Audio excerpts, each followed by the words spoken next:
We've been traveling all over lately, so maybe you've come down with something. That's it. We're getting Baiju to check you over.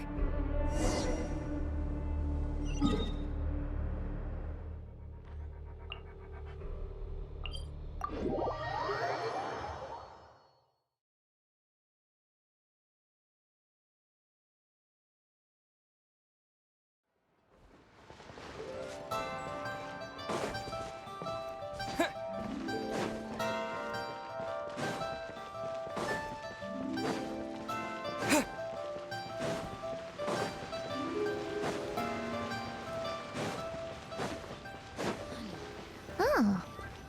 Baiju isn't in his shop. I can't read what this says. Oh, you're looking for Dr. Baiju. He's resting today, but he said to send any patients to the back room. Ah, okay. Thanks. We'll head on through.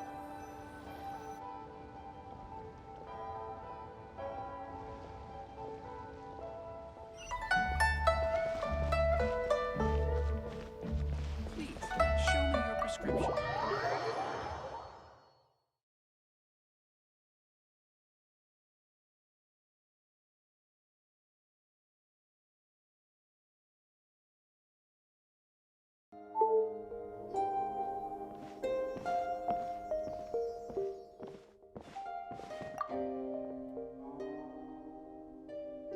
Traveler, Paimon, welcome. What can I do for you? It's the Traveler. He looks absolutely beat these days. He has these huge dark circles around his eyes, like he hasn't slept a wink. And he keeps spacing out. You have to call his name several times before he snaps out of it. What do you think it is? Is he sick?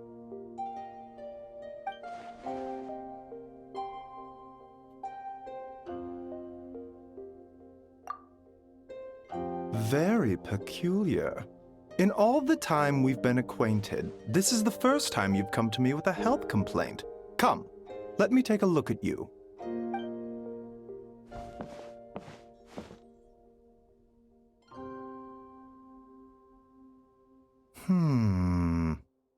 Okay, Paimon does not like that expression, Baiju. It's not serious, is it? Complexion is good, eyes are clear, breathing is steady, pulse is strong. Physically, you appear to be in good condition, Traveler. In theory, your energy level should reflect that. You should be feeling right as rain. Hence my concern. A clean bill of health is usually a good thing, but in this case, it likely means your situation is more complicated. Physical illnesses come with detectable symptoms that can be used to diagnose, medicate, and cure the condition. But afflictions of a non-physical nature, they fall outside a doctor's realm of expertise. Huh? What do you mean, non-physical nature? Curses, dark magic, it's hard to say. It could just as easily be a simple case of mental fatigue. Why don't you rest here for a bit? Whatever it is we're dealing with, clues to your condition are sure to reveal themselves in time. Once we know the root cause, we can administer the right treatment.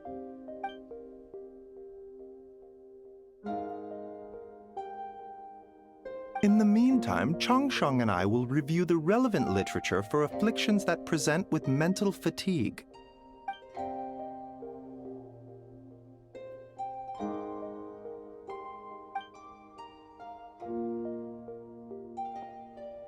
Oh, must be a rare condition if not even Baiju and Changsheng have seen it before. Well, all we can do is take their advice.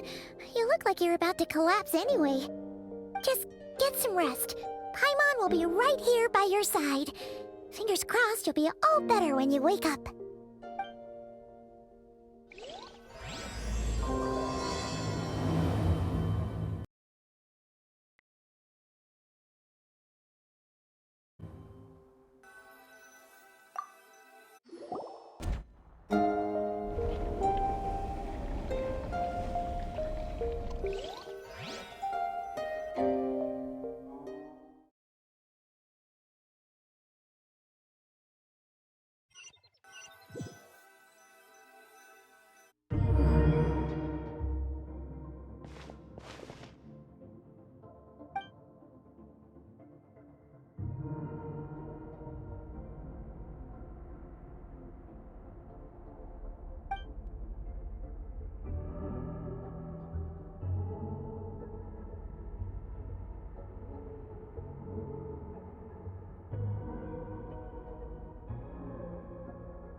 and shine. Time to wake up.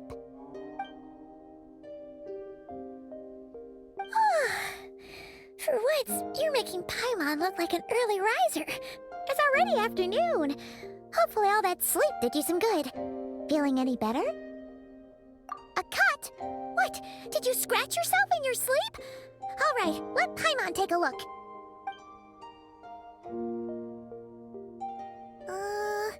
Nope, nothing there. Wait, did you have a nightmare? Okay, don't panic. Paimon heard that dreams tell us what we need by showing us the opposite. So, if you had a nightmare, maybe all you need is something to cheer you up. Come on, Paimon will treat you to something yummy.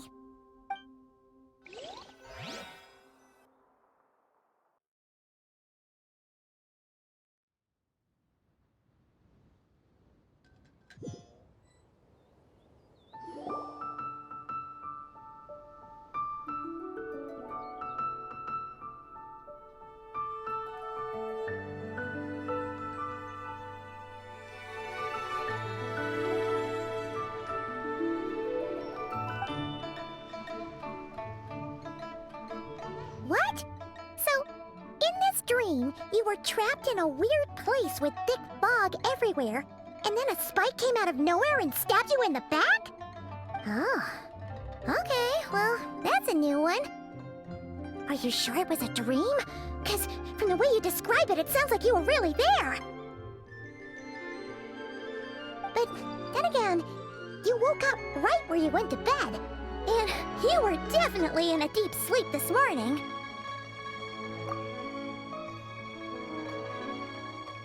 Then, it's decided. Paimon will stay up and watch over you tonight.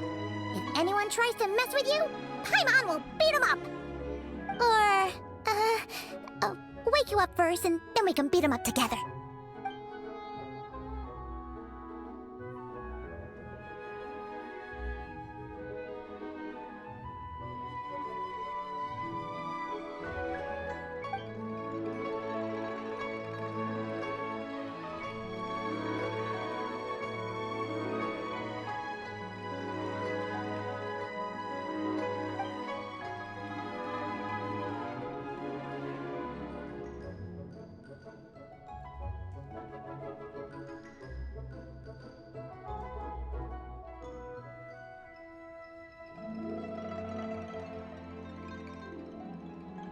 Something is missing?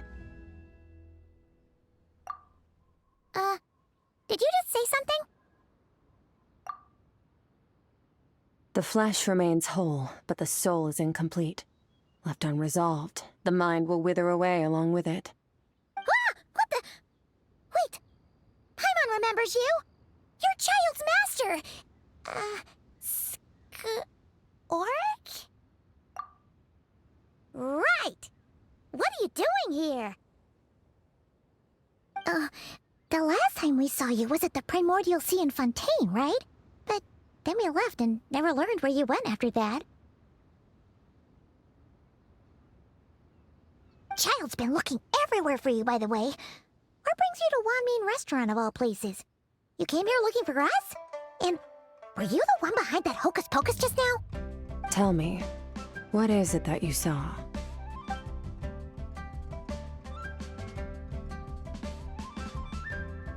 Tight-lipped, huh? I suppose that's fair.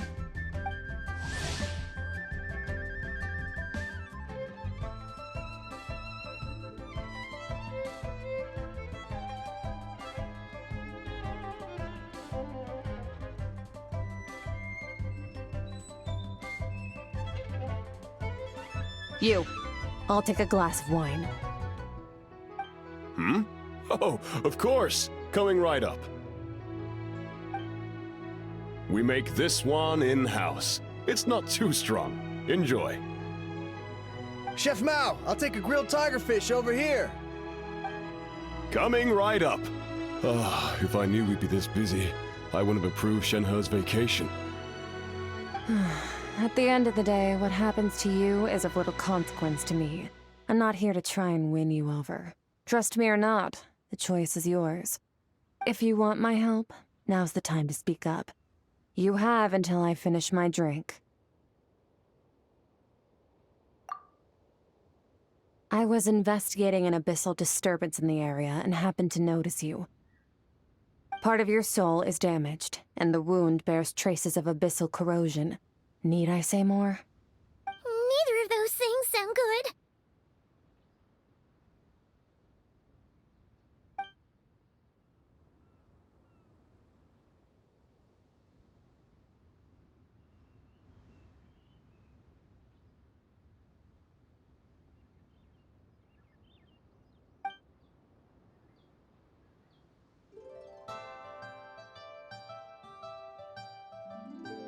Well, should we trust her? She mentioned an abyssal disturbance. Maybe that has something to do with what's going on with you. But we could always find a different expert on the abyss to help us out. Yeah, and that thing she said about your soul being damaged is scaring Paimon. Definitely something we should fix sooner rather than later. Skirk's an interesting one, that's for sure. But from what Child's told us, she doesn't seem evil, at least. 1, 2, 7, 10.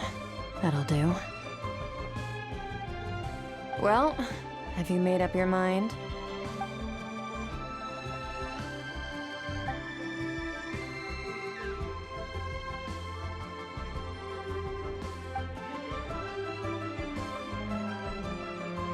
So that's all we know, Miss Skirk. Ma'am, can you help us? So, you couldn't disperse the fog. I understand. Come find me in the Guili Plains when you're done here. Oh, and I left cash for the drink on the table. Settle the bill for me, will you? Oh, okay. Huh? She disappeared!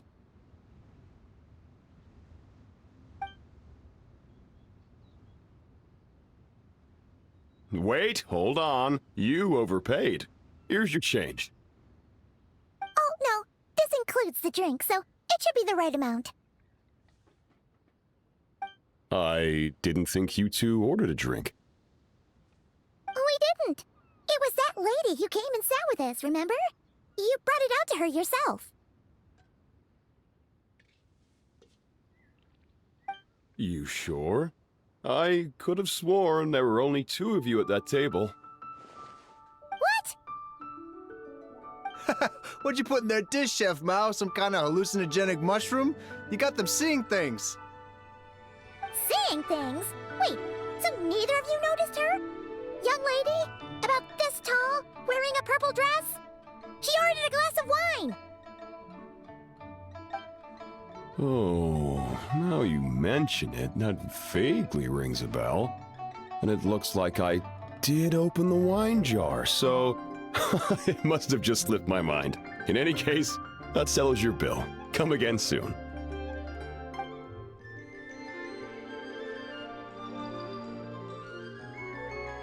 Coming! Okay, what was going on there? It's like they didn't remember Skirk being there at all. Even Paimon was half convinced we hallucinated the whole thing.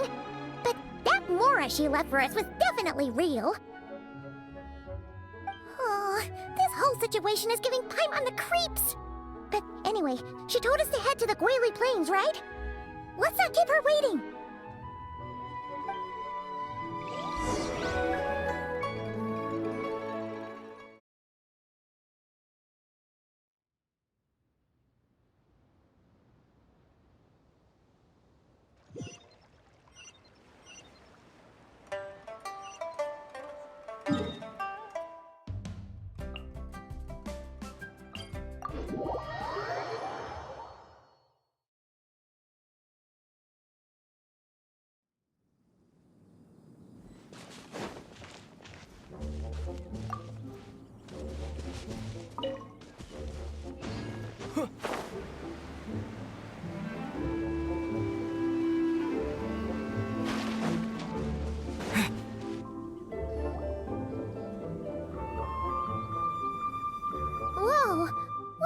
these Rift Hounds doing here? Huh. Looks like they're collecting something. Let's go check it out.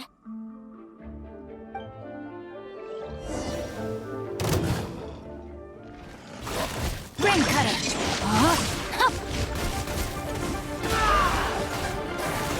Keep back!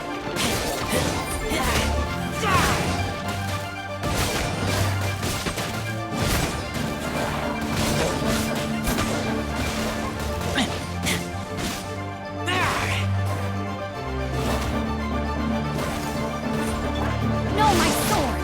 Rain outlines your fate.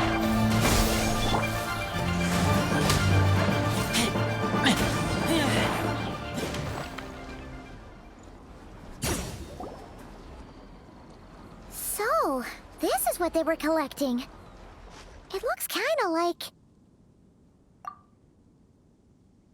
Yeah. What is going on here? From the moment they are born, all beings with great power have an impact on this world. Even if their body is sundered and their soul extinguished, their influence remains. Gods are the most common example of that. The remnants of gods who fell thousands of years ago remain buried deep within the earth, carrying within them a warped will and a dark curse. Together, these remnants form what you call god remains, and it appears that some of those sealed here were dug up and removed. There are traces left, but they're fading fast. What are you doing? Nothing! Just wanted to make sure you were... real? She's definitely not a ghost traveler. Paimon poked her, and she's solid. Your life hangs in the balance, and that's what you're fixated on? Strange set of priorities. It was just a trick to avoid being perceived. If someone notices me, those memories are erased. Simple as that. Unlike you, I have no desire to establish a connection with the world. The weak and the lowly have no right to remember me. They're lucky they only have a few missing memories to show for it. Now, can we please get back on track? Okay. Where were we? Right. The god remains. So, basically, there's now less of them here than there used to be, right? Isn't that a good thing? In our experience, god remains are 100% bad news. A lot of terrible things have happened because of them.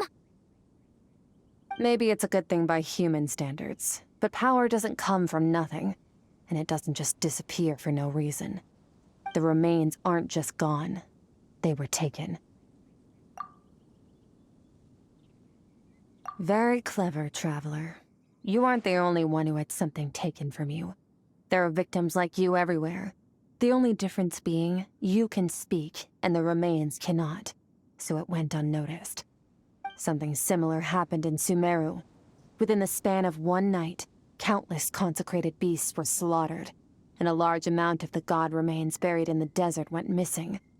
Of course, god remains are just one of the targets. The culprit is chipping away at sources of power all over this world, including the Stella Fortuna above.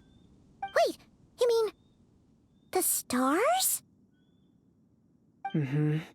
42 of them have died out in the past few months alone. In Conria, people believed that powerful individuals have corresponding Stella Fortuna. Even should that individual fall, their Stella Fortuna would not disappear, but gradually evolve into a new constellation. Yet now, stars are disappearing from the skies entirely, and it's not hard to deduce what's happening to the power they contain. Something has been leeching power from this world like a parasite steals nutrients from a host. And now, it's no longer satisfied with the remains of the dead. It wants you. This time, it only took a fragment of your soul. But next time, there's no telling how far it could go. No one knows. All I know for certain is this. Getting back what you lost will not be easy. Considering how much power this entity has stolen, it must be a god-level being by now at least. But that's not the real concern. Souls are fragile things, and yours could easily be crushed if you go up against it. So you're gonna help us, right? We're going to help each other. You are my ticket to uncovering this thing's true identity. Well, great! You seem super strong, and you know a lot about the Abyss, so Paimon will take it. Don't get all mushy on me. All I'm doing is helping you get back to normal after a sudden crisis. And I should warn you, getting mixed up with me can have unforeseen consequences. We're on very different journeys. You don't want to be in my debt, trust me. You help me uncover the truth behind this entity, and I'll help you recover what you lost. This is a transaction, that's all. You would do well to remember that. Now, come along. Yeesh! You'd think she'd be a little friendlier since she's agreed to help us. But nope, she's just like when we met her in the primordial sea. So cold. Well, whatever. If that's how it's gonna be, then she doesn't deserve our friendship. What she does deserve is a super embarrassing nickname. Ah! Paimon's got it! Frosty the Lavender Melon! Serves that ice queen right! Anyway, the important thing is that we get that piece of your soul back. So, let's follow her and see what sort of plan she's got.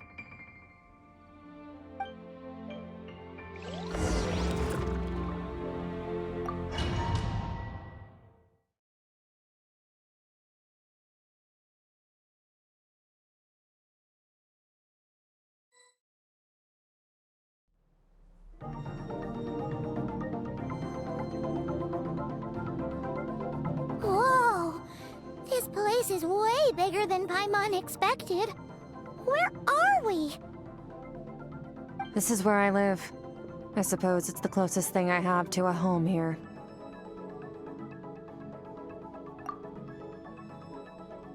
It is.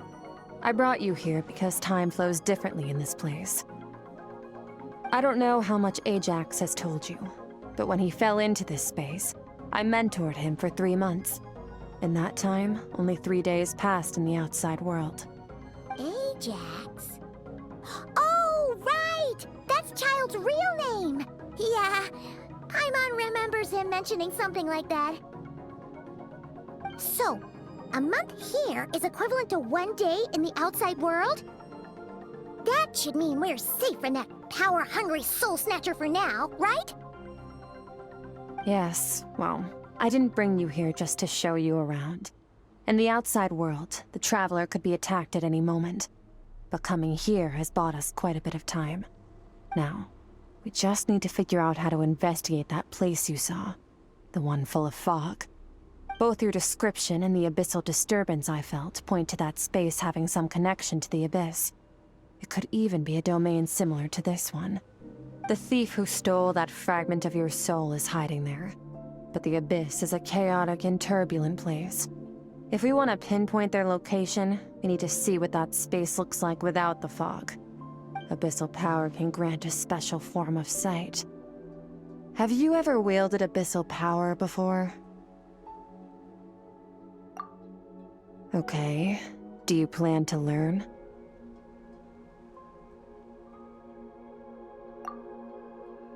That tracks.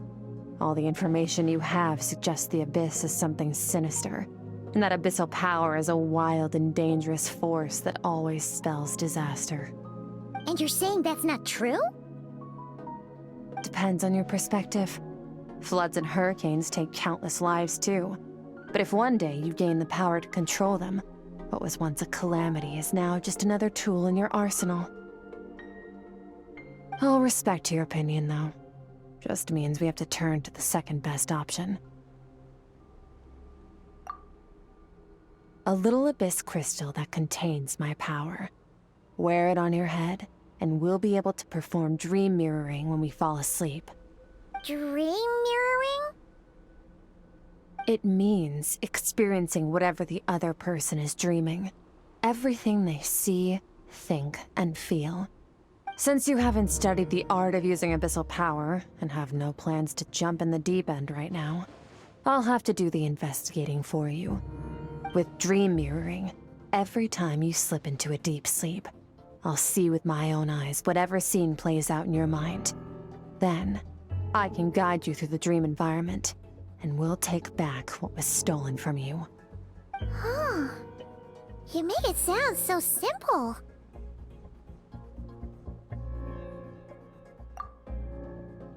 Tough to say.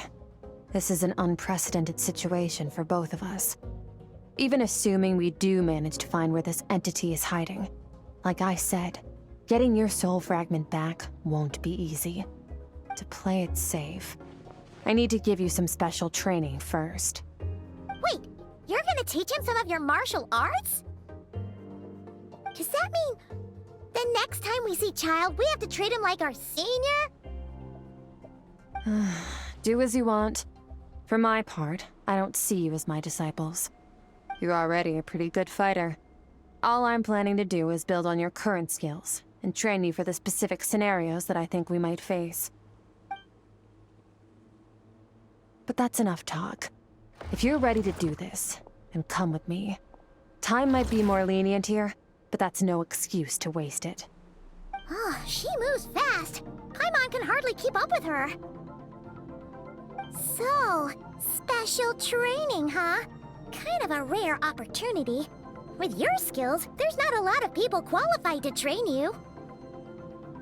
The last time something like this happened was probably anti-Raiden Shogun training, right? Oh, feels like a lifetime ago. Skirk seems pretty strong too, though. Remember how she said that the all-devouring narwhal was just her master's pet? Maybe we really will learn something here.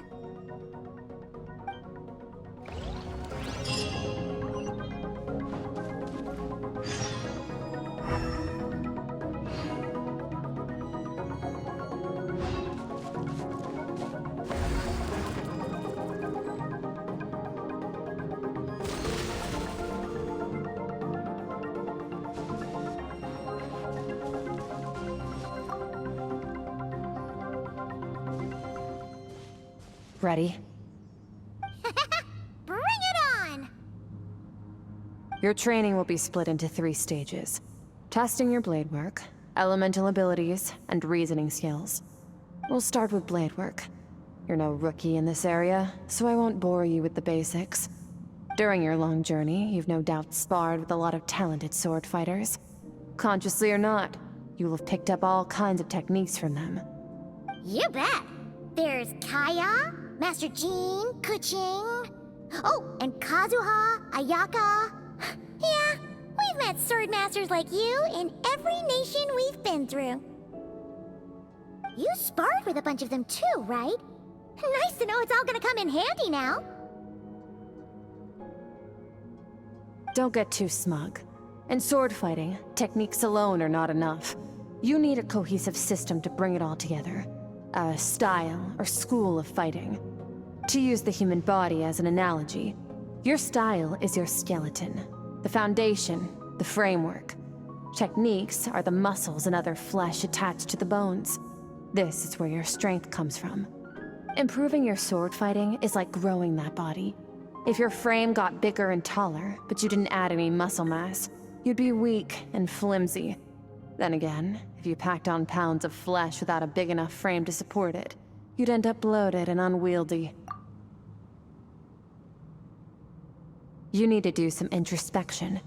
Take a good, hard look at your past experiences and figure out which parts of what you've learned are just techniques, and which parts can be used to form your own system of blade work. Only then will you get the full utility out of all your thoughts and observations along the way. Only then will every strike you deliver make perfect sense. Wait, is that it? Paimon thought you were gonna teach him some cool new moves. Like when you went swoosh and opened a tunnel to another place. One day, you'll reach a new level of power where you realize that even that's as basic a trick as any other. But right now, our sword styles are so wildly different that teaching you mere techniques is pointless. There are no shortcuts in the pursuit of power. Failure is your best teacher, and rigor is your coursework. That's all I have to say. Time to make a start. Train until you're satisfied with yourself. Now focus. Destroy the crystal columns as swiftly as you can.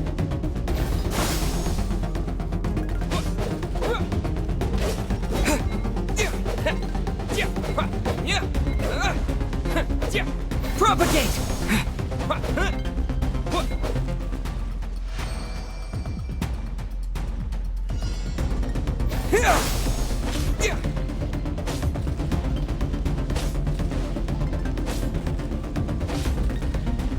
Oh, this is making Paimon's head spin.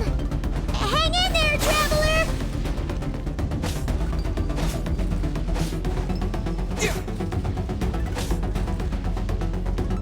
Propagate!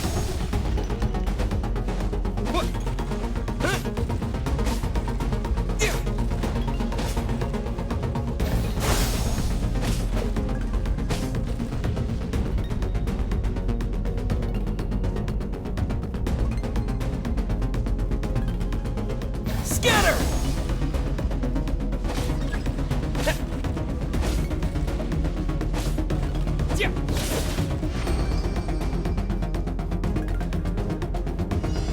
Propagate!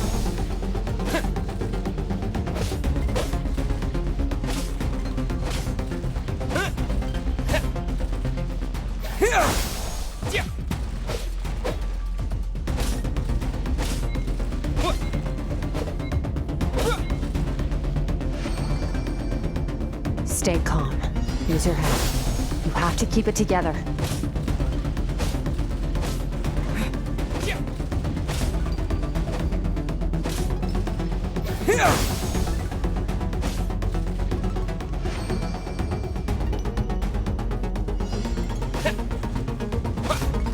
Propagate!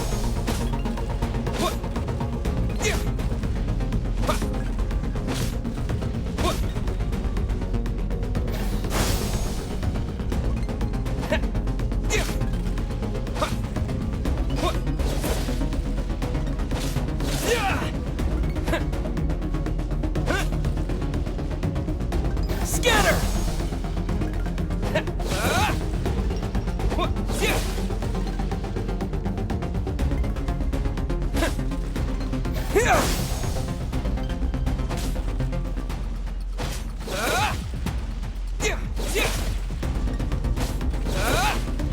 Propagate!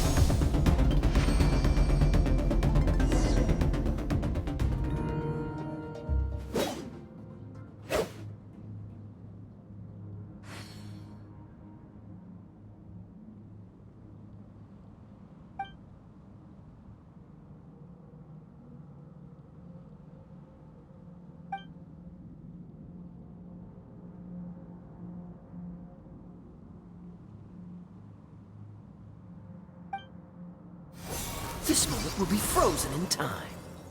Cut to the chase. Consider a moment of true mastery that you've witnessed in another person, and ask yourself, what lies beneath the surface? What's their guiding philosophy? What's their state of mind as they maneuver their weapon? Now take that and practice it right away with speed, skill, and strength, over and over, until your hand is one with your mind. This is the only path to true growth. Step on up. Dance with the waves.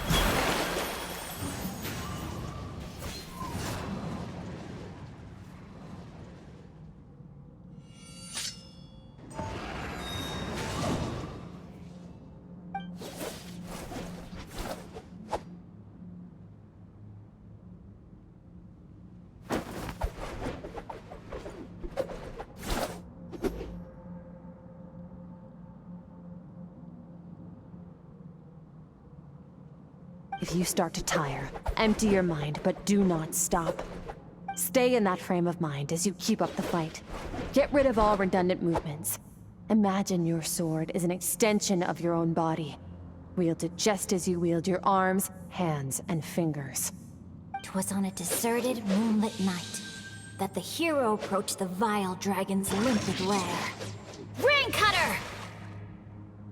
Feathers fleeting wet, the white heron treads water, a sight without flaw. Master of Inazuma Kamisato art Tachijutsu.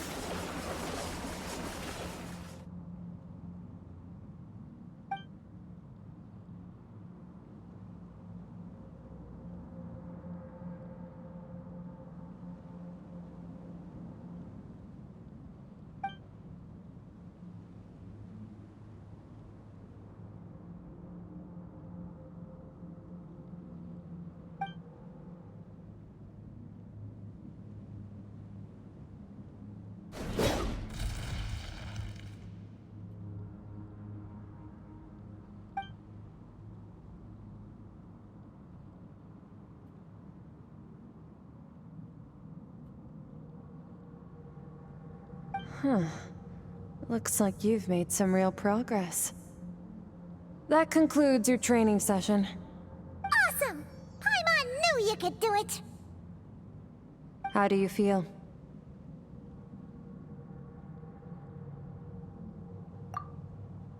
As you should be. Time flies when you're training hard. You've actually been going for several days now with no rest. Yeah. Meanwhile, Paimon's had a whole bunch of naps.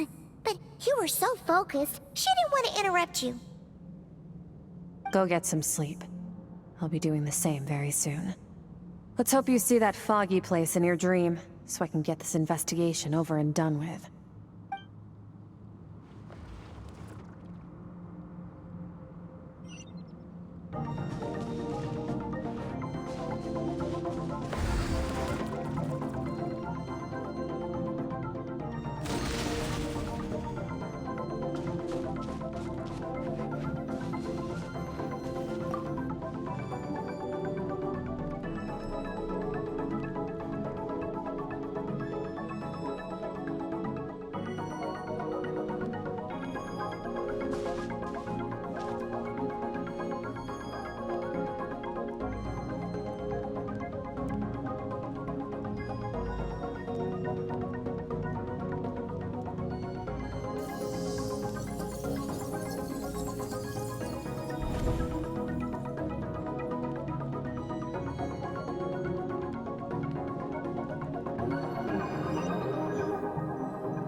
Skirk, why are you skipping classes again? We've talked about this. 'Cause he's a crabby old man, and he's a boring old man. I don't like going to his classes. Excuse me! You shouldn't talk about your teacher like that! It's very disrespectful! All right, let's not get into a big fight about this. Skirk's learned what she needs. There's no point forcing her to sit through more classes if she doesn't want to be there. But I'd still love to hear about what you got up to yesterday. Why don't you tell your dad all about it? I went diving and I saw this huge fish. I never knew they could get that big. It looked kind of dumb though with that stupid big fat head. I tried to shake its fin, but it just spat water at me. Oh, and today I'm gonna go to that prairie up north. There's supposed to be this giant bird there that can spit fire. I bet if I climbed on its back, it could fly me all the way to the stars. Then I suppose your old dad should get one as a pet too. Otherwise, how are you gonna hear me call you for dinner up there in the stars? When it's time to eat, I'll come back on my own, Zilly. Anyway, gotta go. Bye, Mom. Bye, Dad. Wait! Put on a coat at least. You'll catch a cold. I'm talking to you, young lady. You spoil that child, you know. Ever since that merchant ship arrived, she practically lives outside. Always going on about exploring the beyond one day, whatever that means. Let the kid do what makes her happy. Besides, we both know you're all bark and no bite. Come on, our little adventurer is gonna be hungry when she gets back. Let's get started on dinner.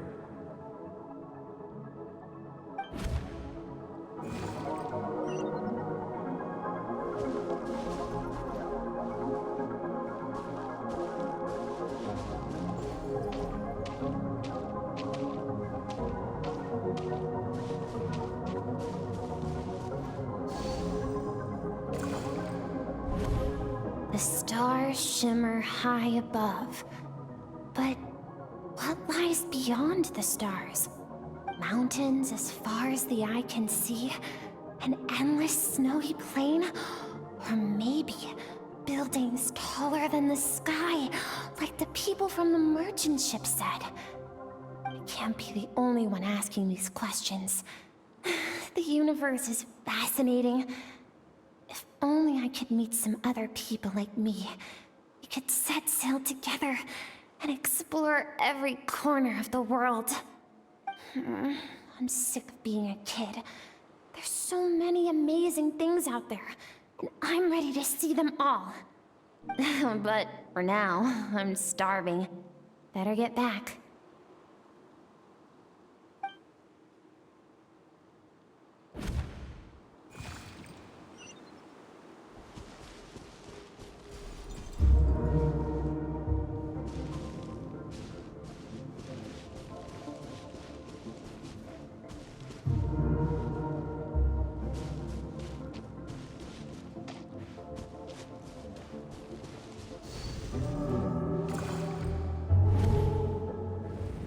Don't let a single one of them get away!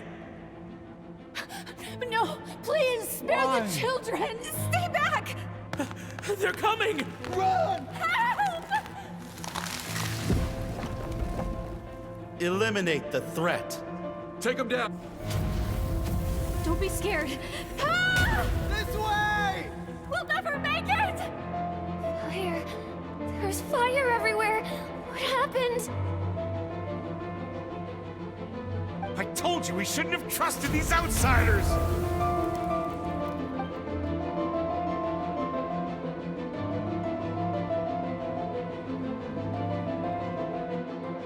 Why are you doing this? What did we do to deserve this? We welcomed you with our finest food and drink, showed you the best our home has to offer, gifted you cloth dyed by our own hands. And this is how you treat us? Run! Save yourselves! Captain, Zone 3 is clear and we have Zone 2 surrounded. Begin extermination. Remember the orders from upper command. No one is to be left alive. Rest assured, sir. We have enough munitions to annihilate these savages and burn their entire civilization to the ground. Good. The only ones who put up a real fight are that man and his wife, correct? What's their status? We shot the man in the ankles and the wife broke her wrist attempting to fight back. They won't be doing much more fighting. They're holed up in their home for now, but they won't last long. To prevent them from making some kind of last stand, we're planning to clear out the other zones first so we can send a bigger squadron to surround them. Well, well. Turns out some of these beasts do know how to use their claws. Now the threat these savages pose will be undeniable. Let them cling to what's left of their lives for a little longer. Once the other zones are cleared, I'll cut off their heads myself.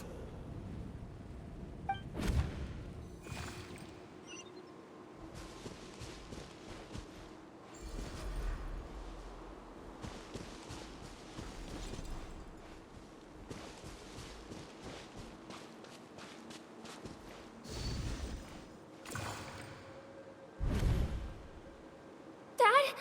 Mom? Skirk, you're all right? Thank heavens.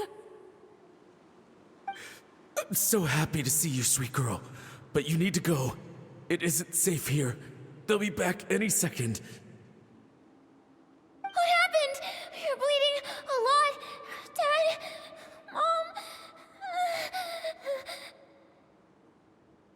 Mom?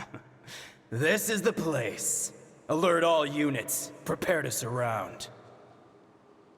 Run, Skirk! Run as far away as you can! Don't trust anyone! Your dad and I, we're not afraid to stare death in the face, but we need you to survive. My clever girl, so curious. You're already so brave. I know you're going to grow up to be such a positive light in this world. Whenever you miss us, just play this song. Remember, life is a gift. Don't let darkness claim it. Break down the door! Look what we have here. A savage that can pluck a tune. Well, the show's over.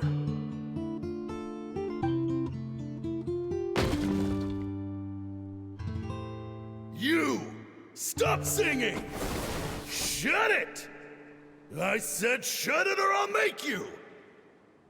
Fine. Have it your way!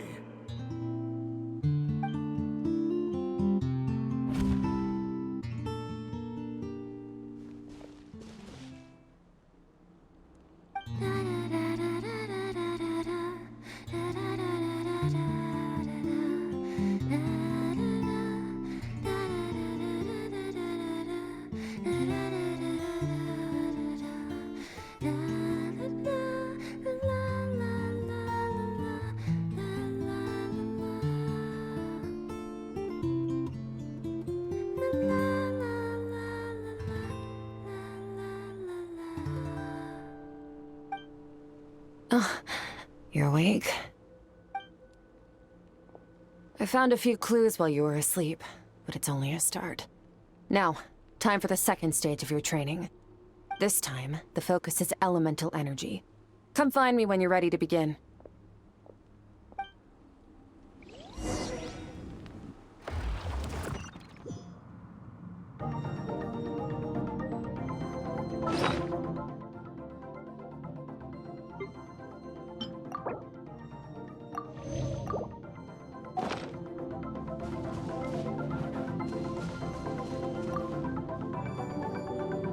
Man, staying in the abyss feels so surreal, don't you think?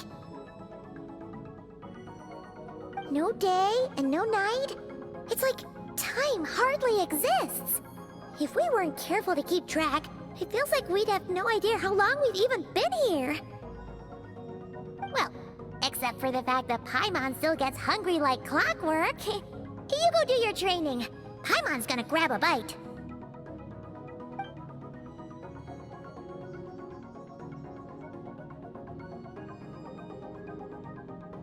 The way I see it, the pursuit of power is divided into 3 stages.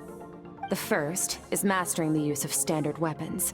Next is learning how to harness natural energy. And after that, you're free to challenge even higher dimensions.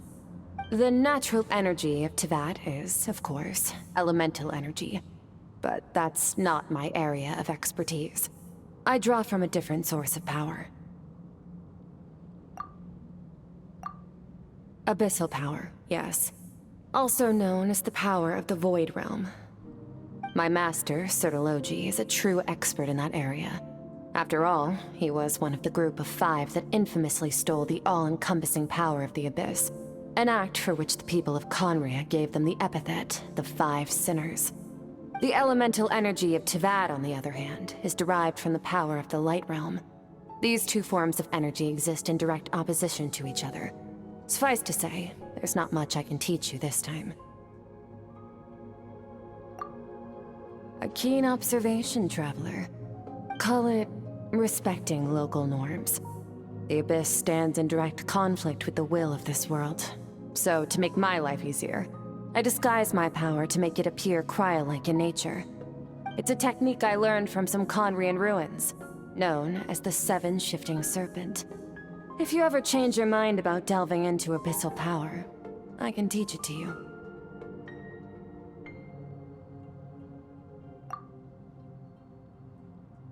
So I've heard. You seem to have a knack for removing abyssal power. But is purification really what's going on there?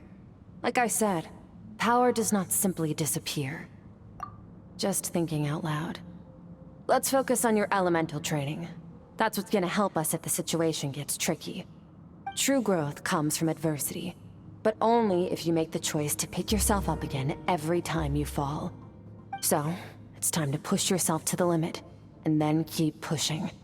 This is the only way to advance at pace. Use the power of Animo to clear the field as fast as you can.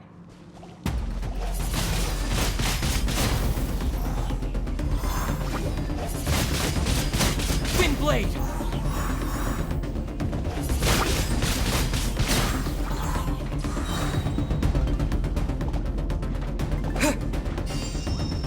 With the wind!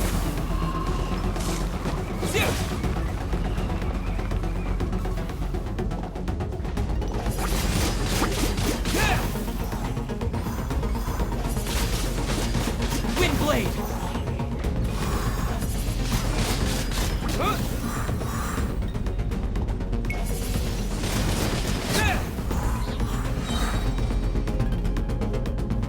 Observe your surroundings. Look for things you can use to tilt the scales of success in your favor.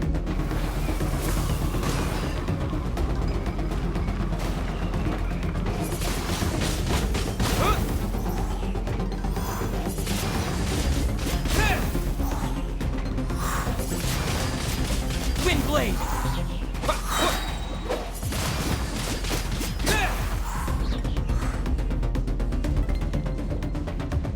With the wind!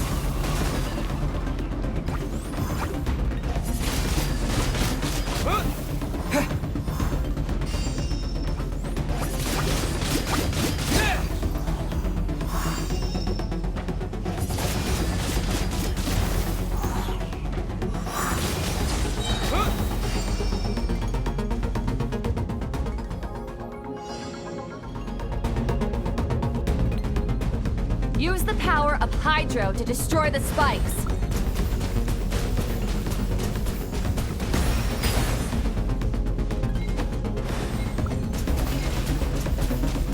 Water Jet! Faster. Don't give them a chance to strike you. You need to be quicker than you were in your dream. You can't afford another injury like that.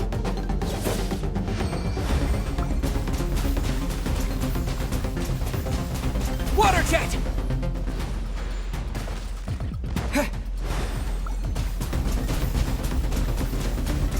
Water Jet!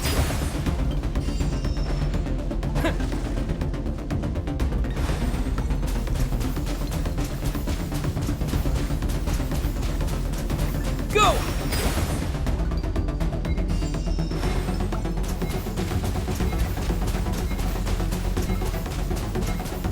Water Jet!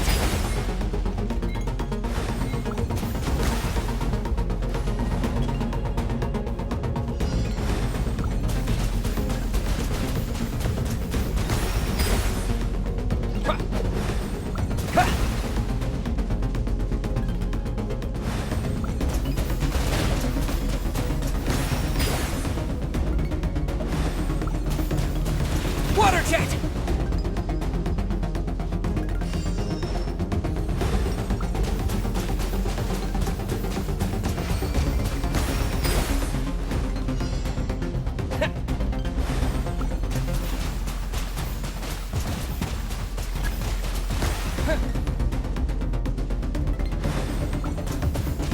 Go!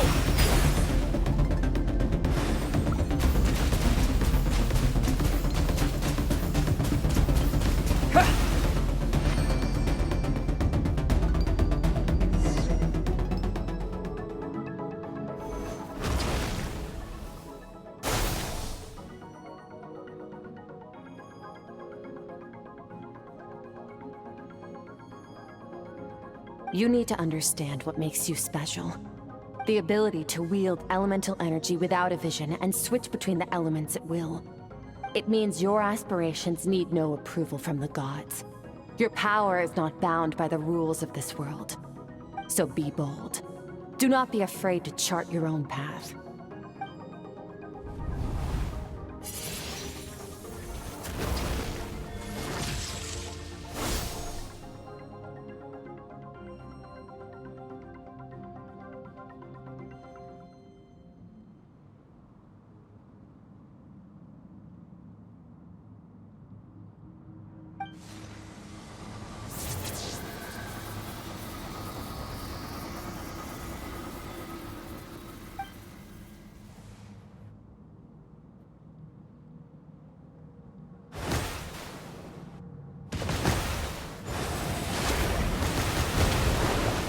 Very good. It seems you've reached a deeper level of connection with the elements. Long enough for you to lose yourself in your training, which is a good sign. Relentless practice with the elements has drained all your strength, but it's also what allowed you to make progress. Get some rest.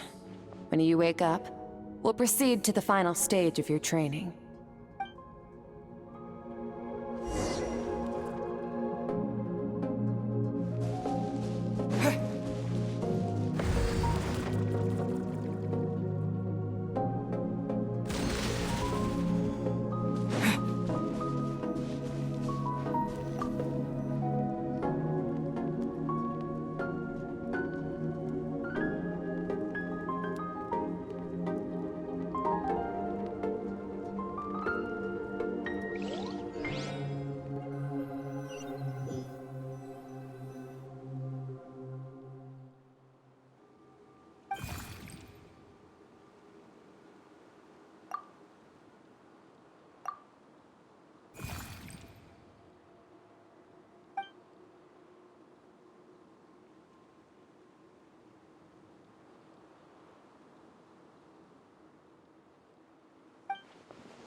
What is the secret to power? Longing, hatred, self-preservation. No, it is fear. The fear of losing those you love. The fear of watching your home burn. Fear of loneliness. Fear of death. Fear is the source of evolution. It forces humanity to adapt to their environment and overcome hardship. It is in the process of prevailing over our fears that we surpassed first ourselves and then the rest of the world. That fear is now part of you. It calls on you to evolve. And it is time to answer.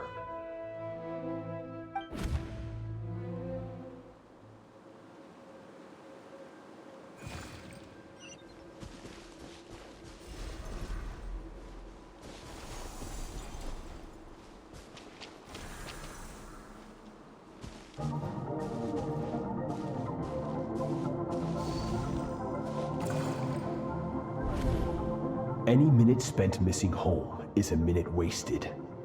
Practice your sword work instead. Do not make me tell you twice. Master! I can barely lift the sword anymore. If I keep going, I feel like my wrist is going to break. So it has not broken yet. Then pick up your sword and keep practicing until it breaks. I want to hear the cracking and splintering of bone. After all, bones can always be reset.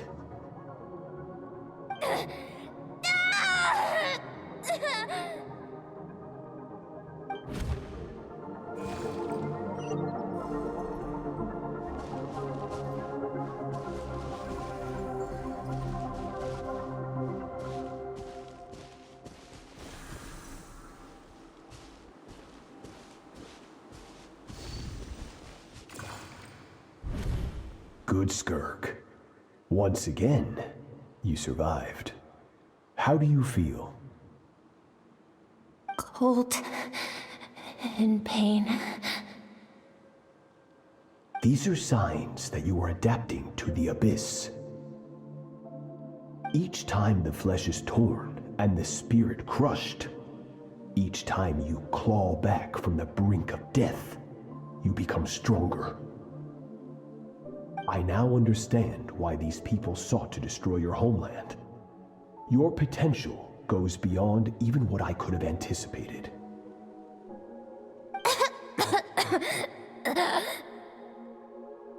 But you still have much to learn in your pursuit of strength. Your mind is rife with distractions. From now on, I shall show no mercy in your training.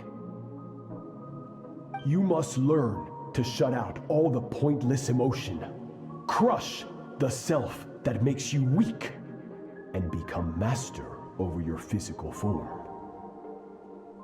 Get up, Skirk. Wipe the blood off your face. Cut away the rotten parts of your flesh, and mend what is broken. Then take up your sword.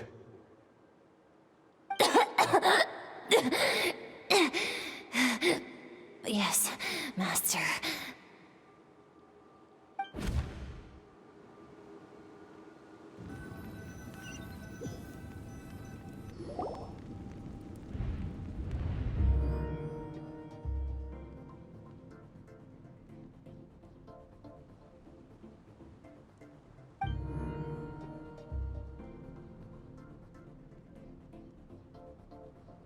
You're up! Hopefully you got some good rest. Skirk said to tell you that she's ready to start the final stage of your training whenever you are. So, want to head over now? Or did you want to wait a little?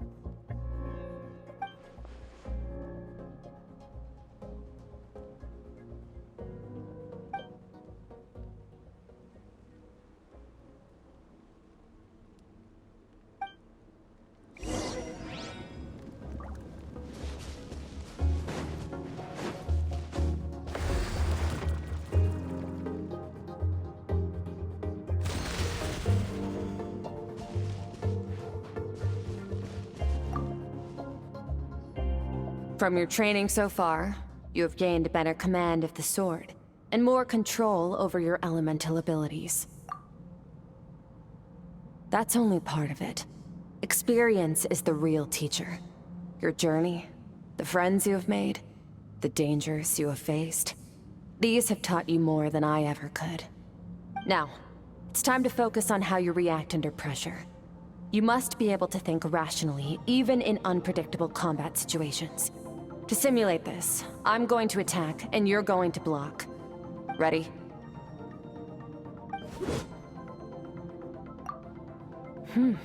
Not bad. That defensive stance looks near unbreakable. Just like your sister. That reminds me. You still don't know what happened to her, do you?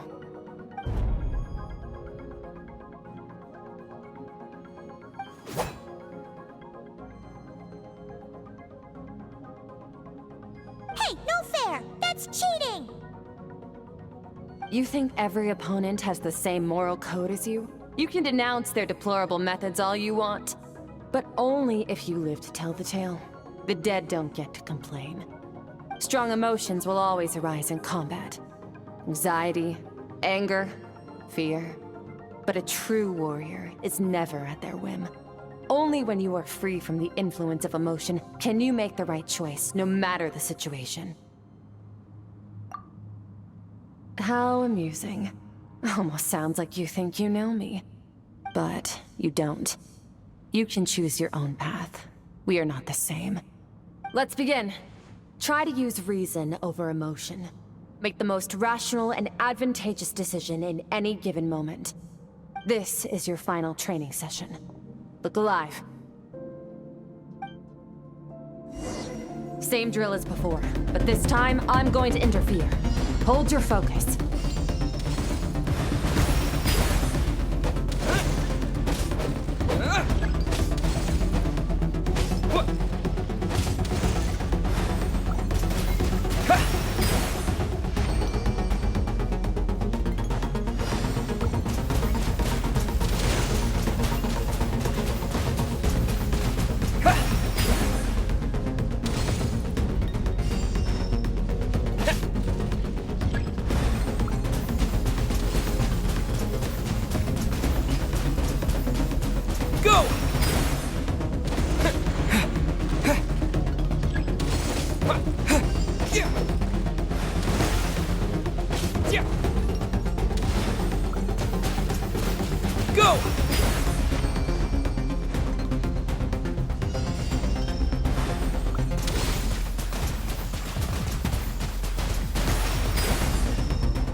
Not bad. Better than I expected.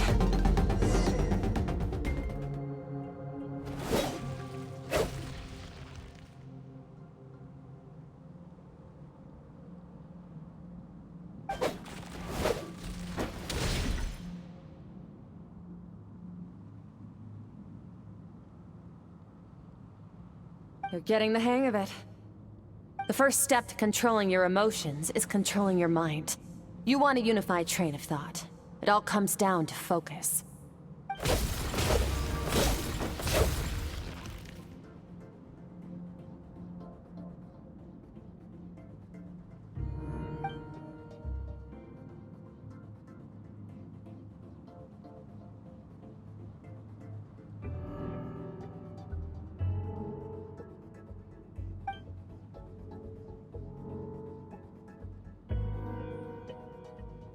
Your mind is rife with distractions. From now on, I shall show no mercy in your training. You must learn to shut out all the pointless emotion, crush the self that makes you weak, and become master over your physical form.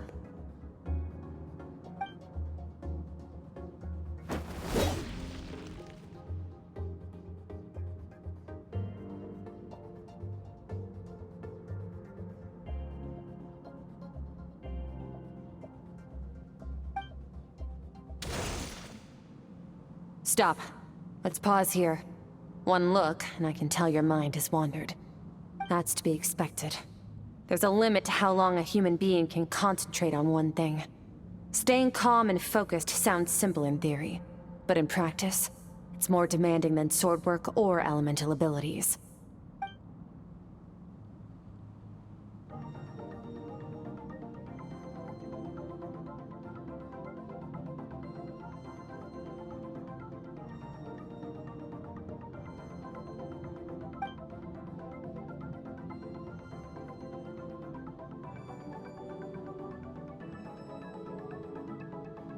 Get some rest. No point training further if you're already dead on your feet. Like I said at the beginning, the only goal of this training is for you to reach a point that you're satisfied with. You managed to push past your limits, which is a good start. You can be proud of that and sleep well knowing that you've earned it.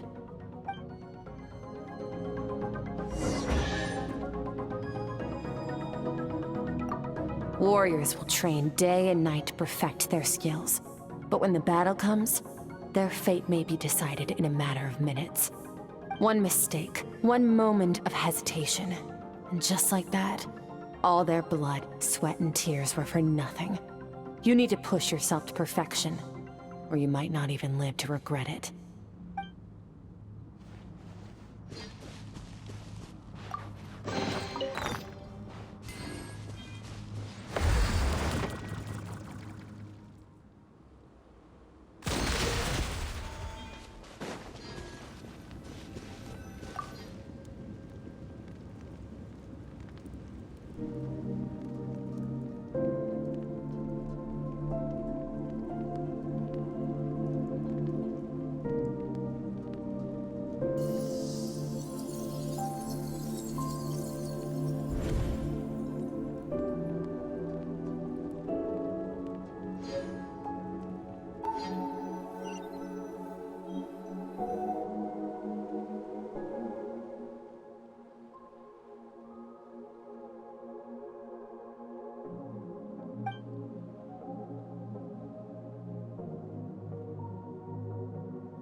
Skirk is amazing. She faced down that terrifying giant and cut its head clean off. Oh, she got hurt though, didn't she? I heard it was pretty bad. Yeah, well, that's a given. But the moment she was on the mend, she got right back to practicing her sword work. I heard Master suffered a grave injury once too. Lost an arm and a leg and still came back stronger than ever. Skirk's becoming more like him by the day. Incredible. I wonder if I'll ever reach their level. They're always so resolute, so unshakable.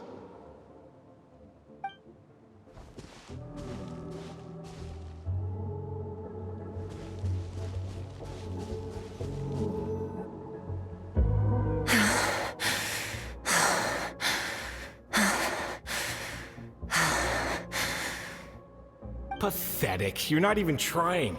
You're so much weaker than you think. Skirk, have you become a positive light in this world?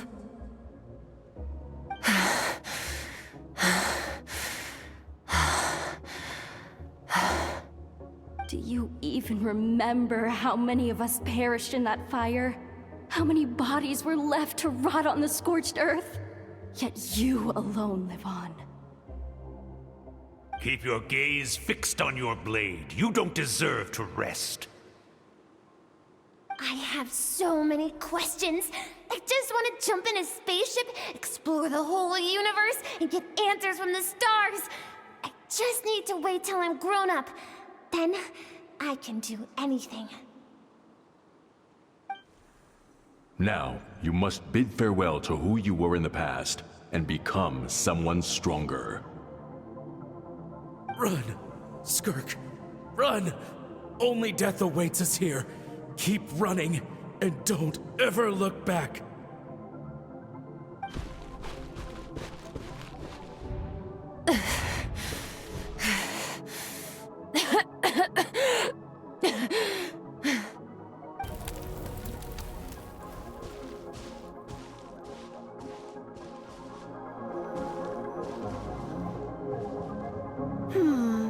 Let's see here. First things first, you need a new identity. Going around telling people you're from somewhere beyond the stars won't do, now will it? How about saying you hail from beneath the earth instead? As the Conrian saying goes, Venturing out into the universe and down into the abyss are the same in that both are braving the dark unknown. Well, I'm a visitor on this planet, so I'll follow the rules. Ah, splendid. That saves me quite a bit of trouble. Let me offer you a piece of advice in return, although it might not be what you want to hear. I know the pursuit of strength is important to you, but taking a moment for yourself every once in a while is never a bad idea. Ignore her existence for too long, and there will come a day when you can no longer hear her voice.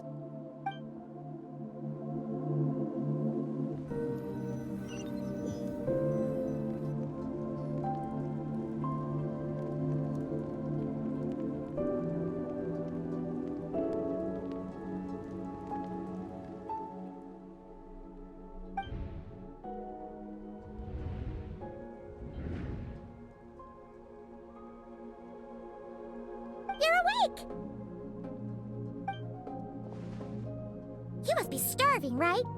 Ta-da! A barbecue feast just for you!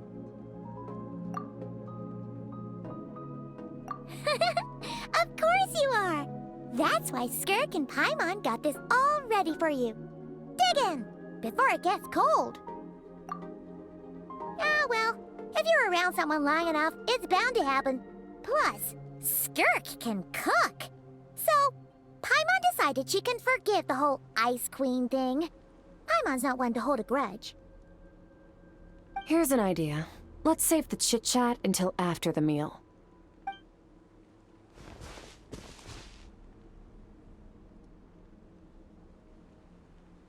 Ugh, so full. Okay, it's Paimon's turn to sleep now. Wake her up when it's time to go.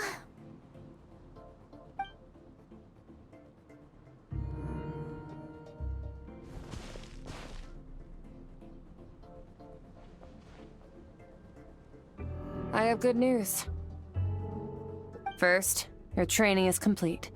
You have what it takes to wield immense power. Now it's just a matter of putting it into practice. Continue to learn from your journey and hone your skills against formidable opponents. Second, I've located the culprit we've been searching for. Next, we just need to retrieve the missing part of your soul, and our business will be concluded. When Ajax trained with me, he once told me he was bursting with questions. So I allowed him to ask me 3 of them before he left. You and I may never meet again, Traveler. So if there's anything you want to ask me, now's your opportunity. Just like Ajax, I'll answer 3 of your questions.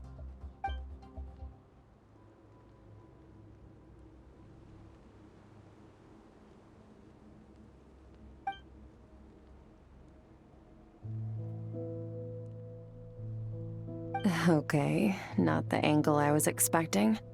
What makes you ask that?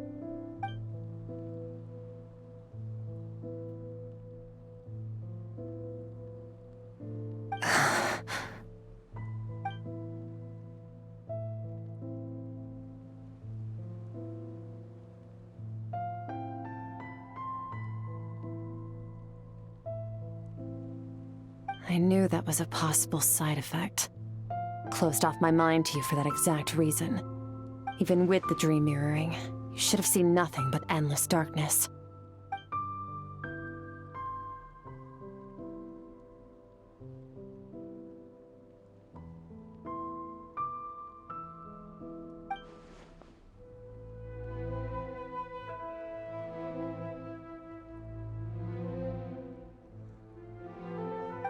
Whatever.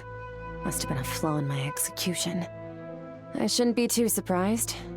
Due to some recent circumstances, my self-control has been lacking as of late. Since you've seen what you've seen, there's no reason to hide the truth. All I ask is that you keep it a secret. No, I'm not from Teyvat. I'm from a different planet. And there was a time when I journeyed through the stars. A lot like you in some ways.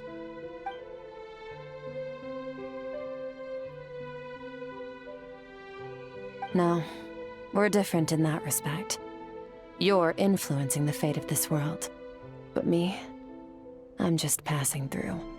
Several hundred years ago, my master, Sirtologi, opened the border between worlds and sent me here. But this is not my home. And one day, I'll return to the vast unknown of space. So, there you have it. On to your second question.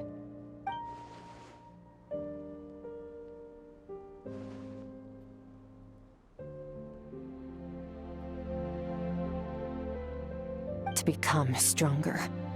For certain reasons, I need to bridge the power gap between me and my master as quickly as possible.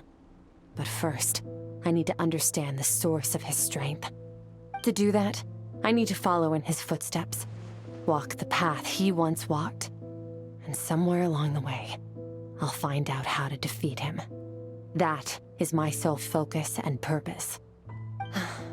Okay. You have one question remaining.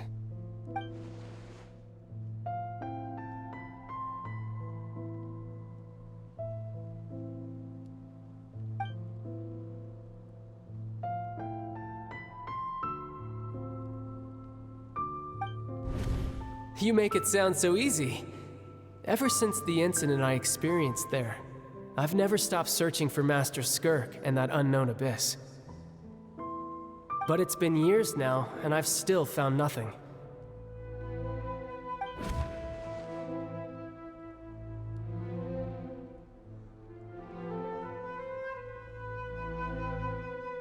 Well, your last question?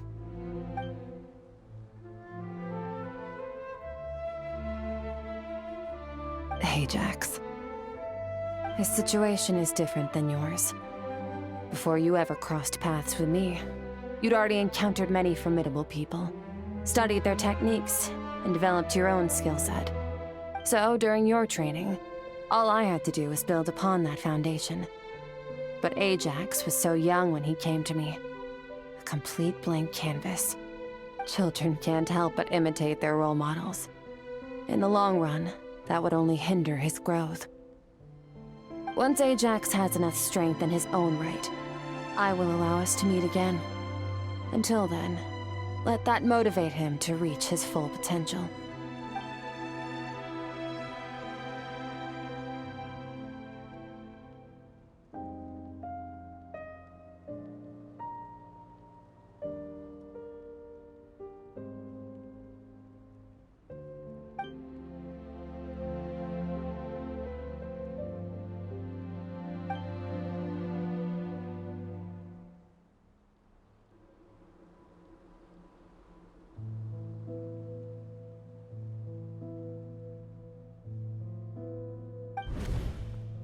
Unlike you, I have no desire to establish a connection with the world. The weak and the lowly have no right to remember me. They're lucky they only have a few missing memories to show for it.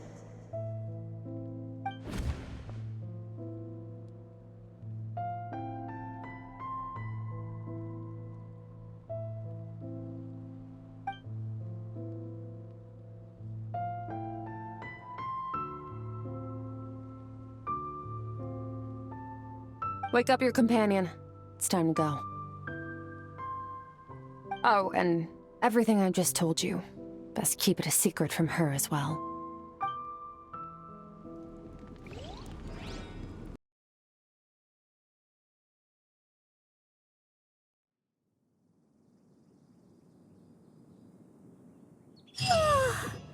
Time to go. Oh, finally.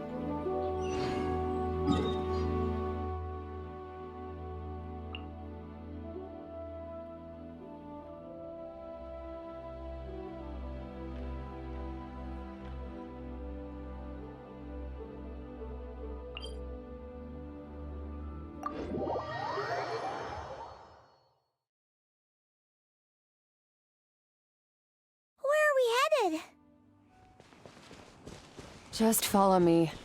I'll open an abyssal rift close to the culprit's location. It will take us to where he's hiding.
room, right?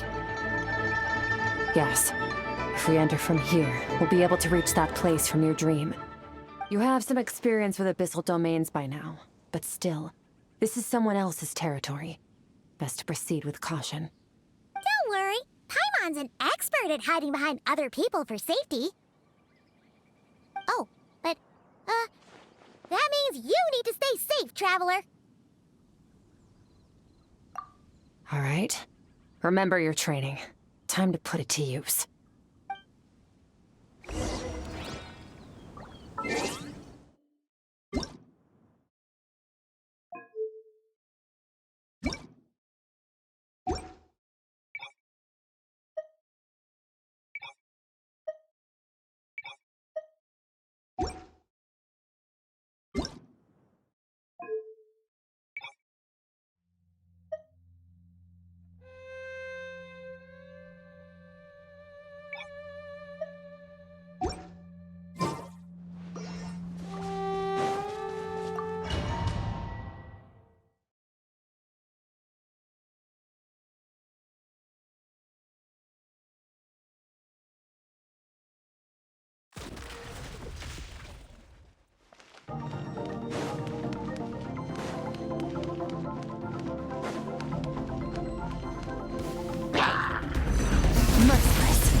Yeah! Go! Paradigm shift!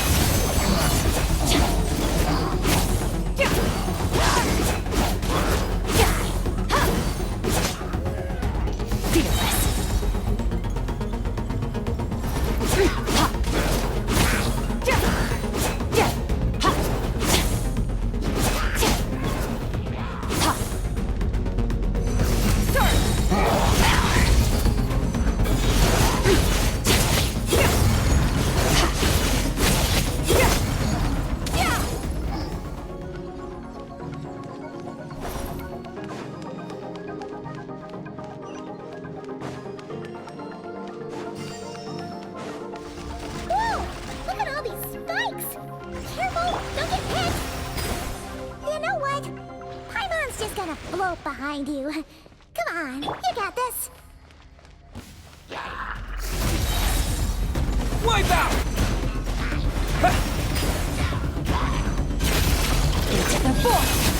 Hey, what are you two doing here?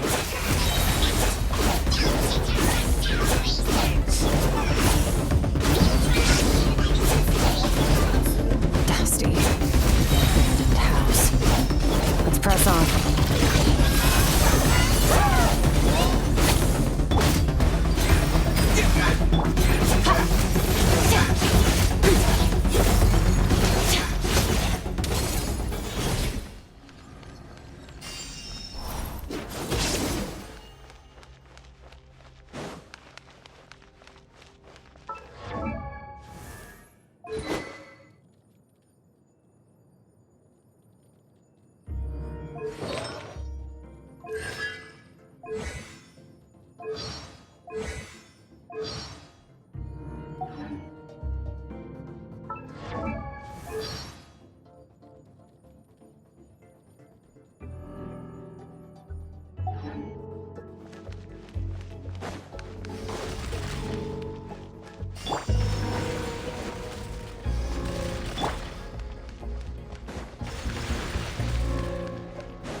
Oh, looks like this is a dead end. Did we make it to his hiding place? Ugh, this fog is making it impossible to see anything! This should be the place where you were attacked, Traveler. The missing part of your soul should be nearby. Can you sense where it is?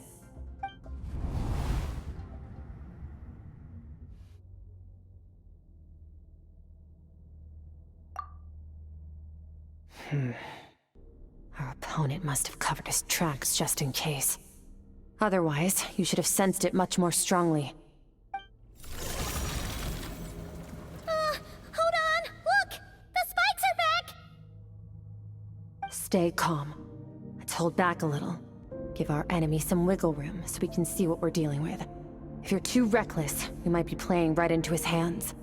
Our enemy took part of your soul for a reason. It's likely he integrated it into his attack somehow. If we're smart about this, we can track it down.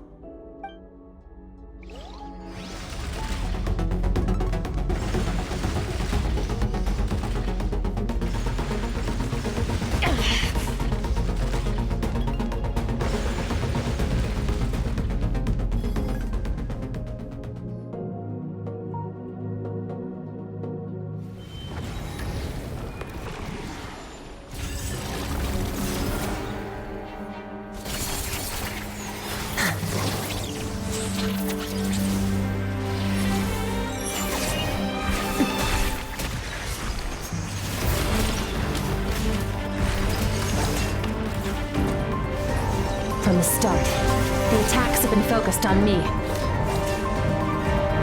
Trying to break through my defenses? I see.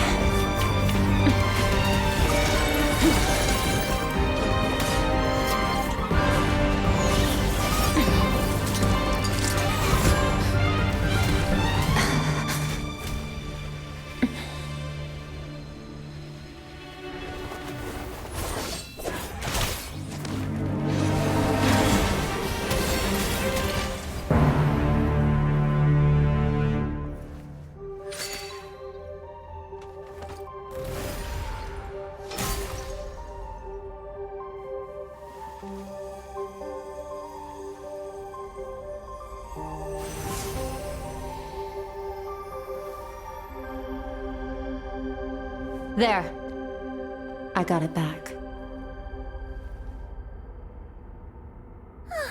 Traveler! Skirk! What happened? It looked like Skirk just got...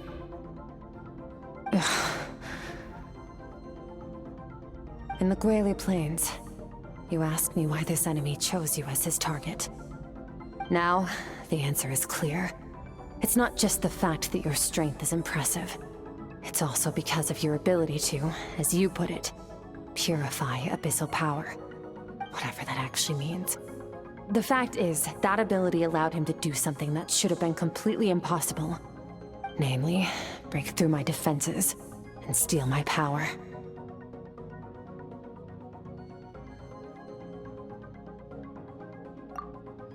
No, he couldn't have known I'd come to his domain. He only stole your soul fragment because he knew the value of its power. I doubt he expected it to come in handy so soon. Call it fate, if you want. I believe that's the term they use in this world for arbitrary coincidences like this. In any case, it works to our advantage.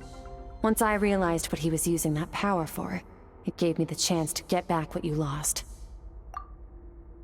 I'll cope. Well, done gorging? Good. Time to answer some questions. How did you get the power of the all-devouring narwhal? The all-devouring narwhal? Oh, of course! Paimon knew that spike thing looked familiar.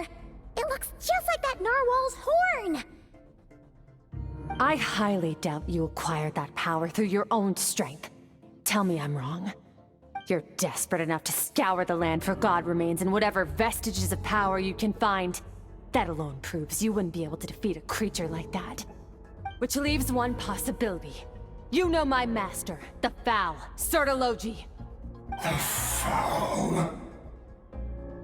Who dares call him Foul? Sertologi.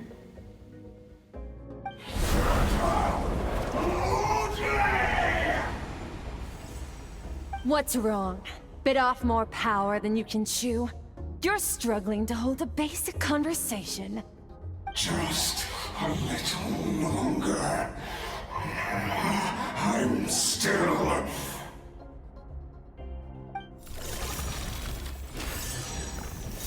Look! It's back! Those obsessed with power will let it devour them before abandoning their pursuit. Keep calm and use reason to decide the best course of action.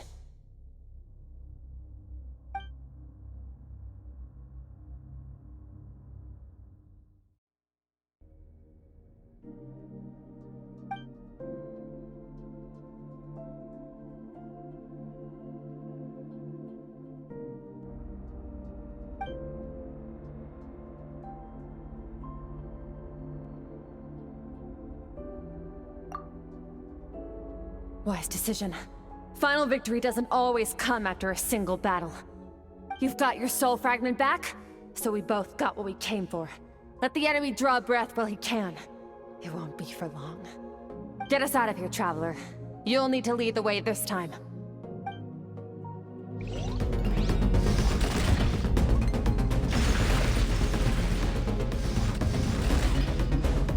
Skirk, is your shoulder gonna be okay?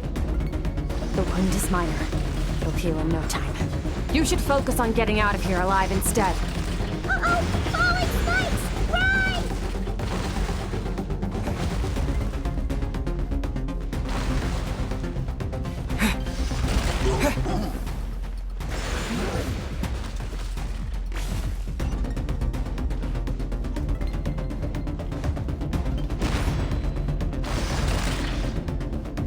Watch out! Looks like this place is about to collapse!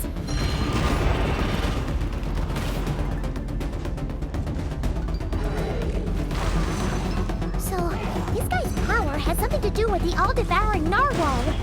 Did you know that all along, Skirk? I had my suspicions. That's why I decided to investigate in the first place. But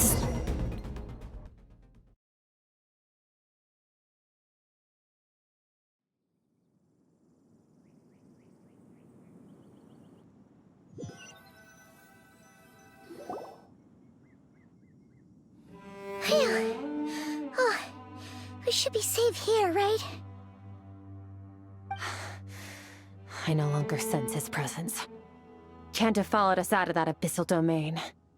Weaklings like him will find that my power is not so easily controlled. He won't be leaving that place until he's managed to digest it. You seem surprised.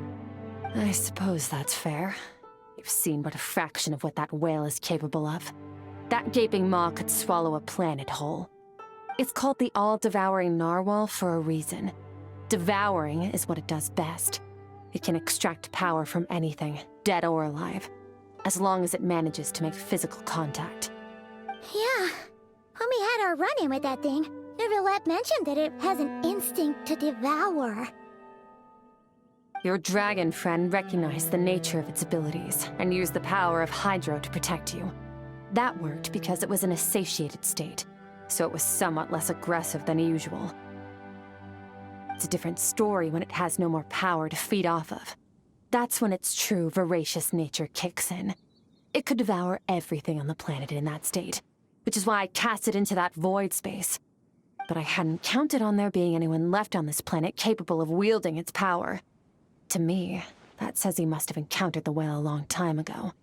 Meaning, he must have known my master.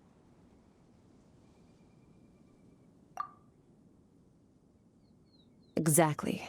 It told me everything I needed to know. Hence why I said we both got what we came for. And I believe that brings our transaction to an end.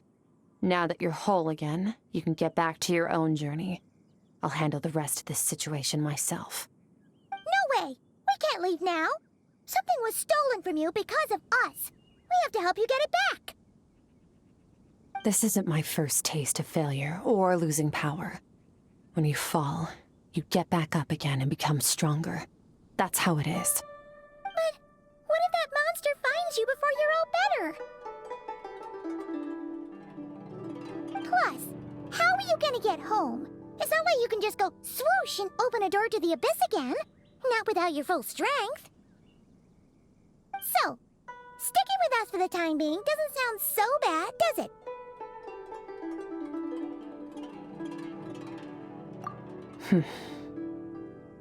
Fair enough. Then take this. What is it? A bag of Mora. Nothing in this world is free. I know that much. I'll leave the planning to you. Hurry up and decide where to go. We shouldn't linger.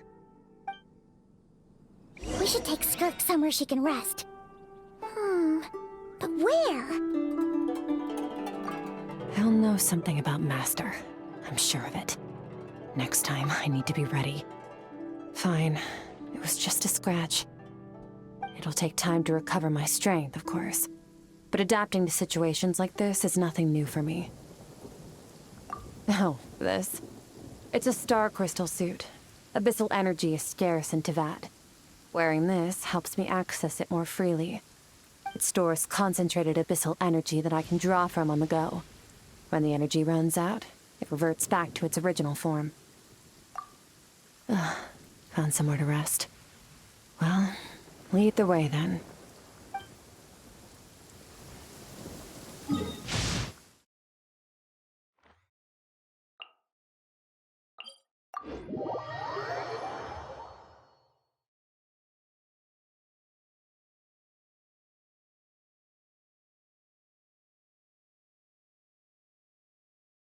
Paimon gets the feeling Skirk wouldn't like being around a lot of people.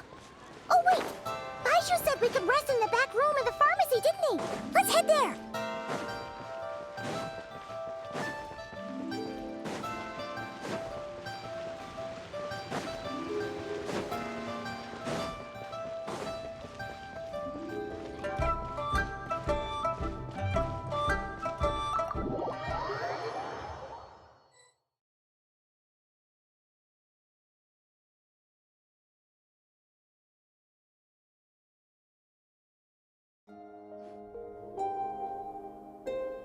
Huh. This bag from Skirk has a ton of Mora in it. Does she have a job or something? Wait, no. After what we saw at Wamin Restaurant, that seems impossible. Can you imagine? It would go something like... I'll be collecting my paycheck now, boss. Oh, sure thing. Wait, who are you? Have we met? Can't hold a job if you make everyone forget about you. So, what did she do to get all this Mora? Claimed some buried treasure, took care of a few monsters that were causing trouble. Nothing untoward. It's safe to use. Ah! You heard all that? A sonorous voice like yours is hard to miss. I wouldn't be surprised if the sound of it traveled to the nearest mountaintop. Then, did you by chance happen to hear Paimon's little, joke earlier? You mean when you called me Frosty the Lavender Melon? No, sorry. Paimon totally misspoke just now. She didn't say that at all. It was, a Paimon lookalike. Yeah, she's a piece of work, that one. Always impersonating Paimon and giving people weird nicknames. Okay, fine. The truth is, Paimon didn't like you all that much at the start, but things are different now. You helped the Traveler in a big way, so... What do you say? Friends? I noticed there was only one bed. Go ahead and get some rest. Wait, what about you? I don't get tired, and I don't need rest. I'm going to practice my sword work. That should help me regain some strength. But your shoulder... Hey, don't just leave! Whatever. Let her tire herself out. She'll come back eventually. Let's get some sleep, Traveler. That comfy bed is calling, Paimon.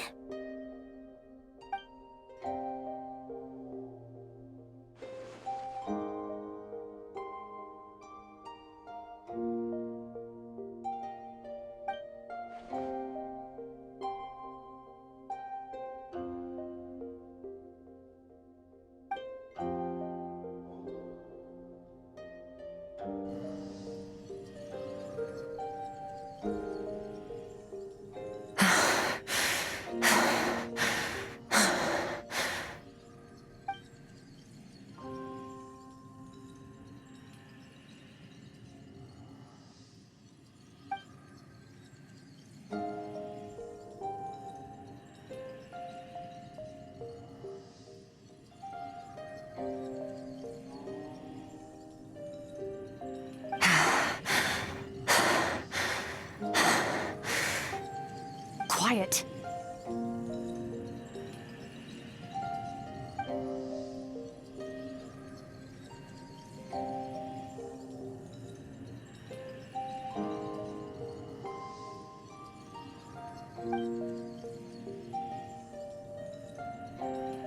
Do you even remember how many of us perished in that fire? How many bodies were left to rot on the scorched earth? Yet you alone live on. Keep your gaze fixed on your blade. You don't deserve to rest. Run, Skirk. Run! Only death awaits us here. Keep running, and don't ever look back.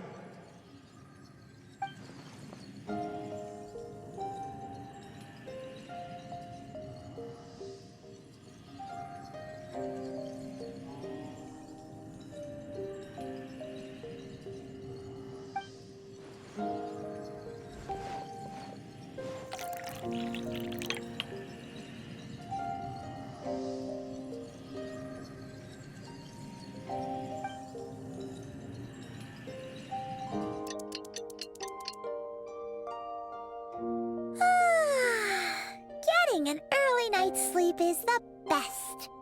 That bed was so comfy. Wait, Skirk? Have you been sitting out here the whole night? The bed's all yours if you want it.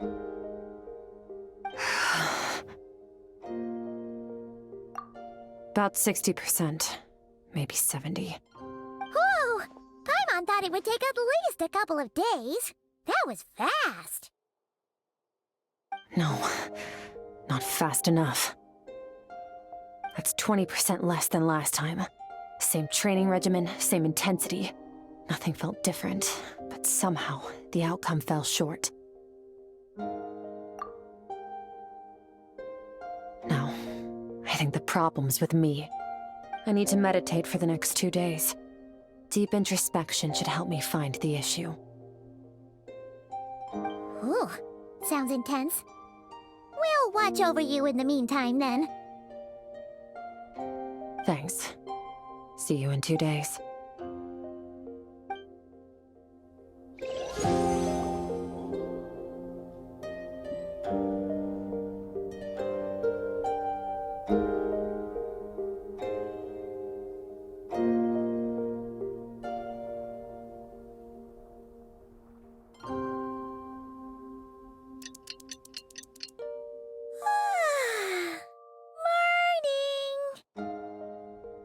Skirk is still meditating, huh? It's been 2 days already. Shouldn't she be awake by now?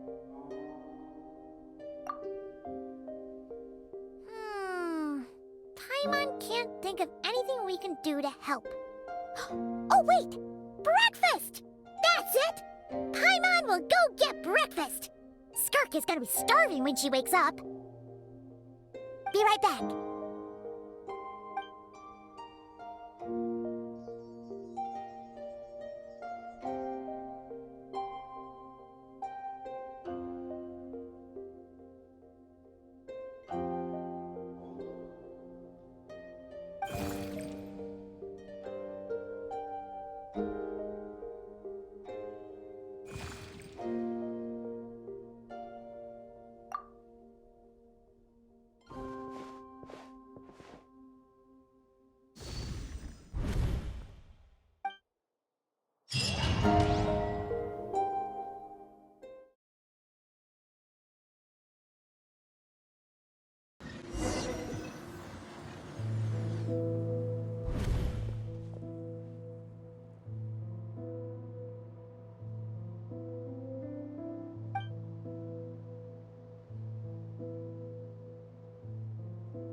That's right.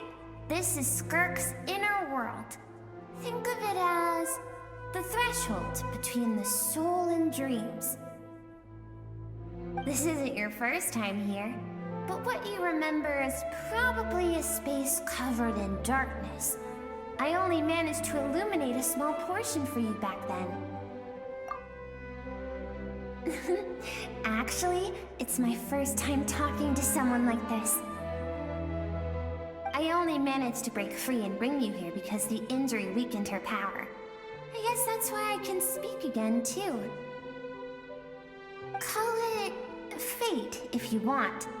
I think that's the word they use in this world for lucky coincidences like this, right?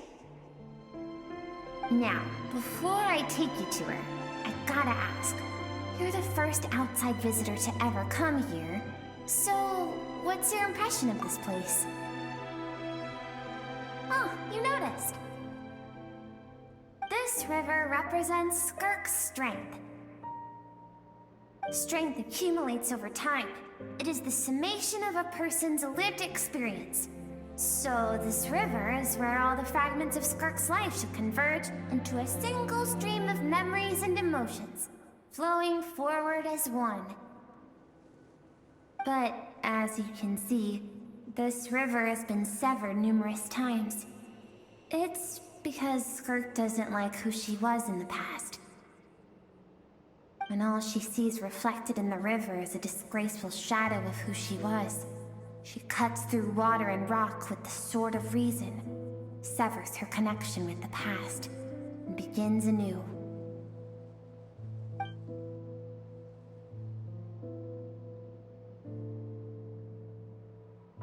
You must learn to shut out all the pointless emotion.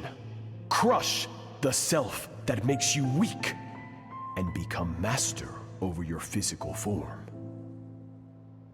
This isn't my first taste of failure or losing power. When you fall, you get back up again and become stronger. That's how it is.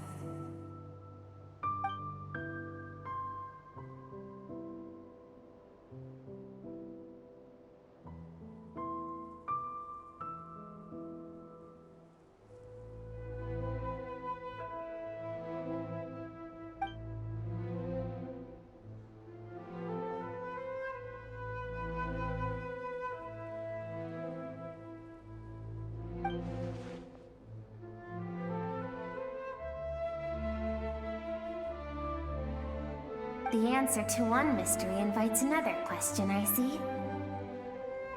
Let's follow the river upstream. There among the cliffs, among the memories etched into her heart, lies the truth of it all. Soon, you'll understand everything.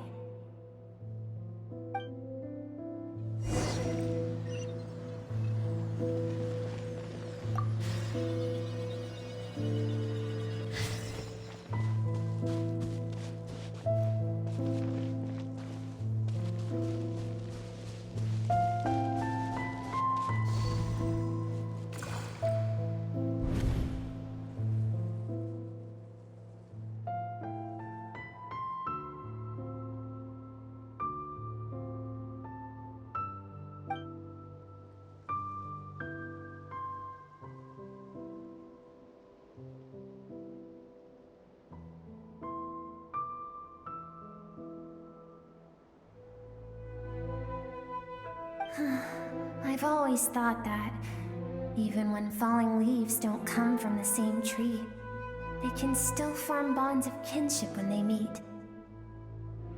Like meteors, you both made a journey through the stars. Both travelers who have landed on a planet that is not your home.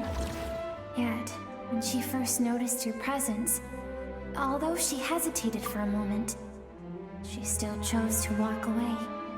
Indifferent as ever.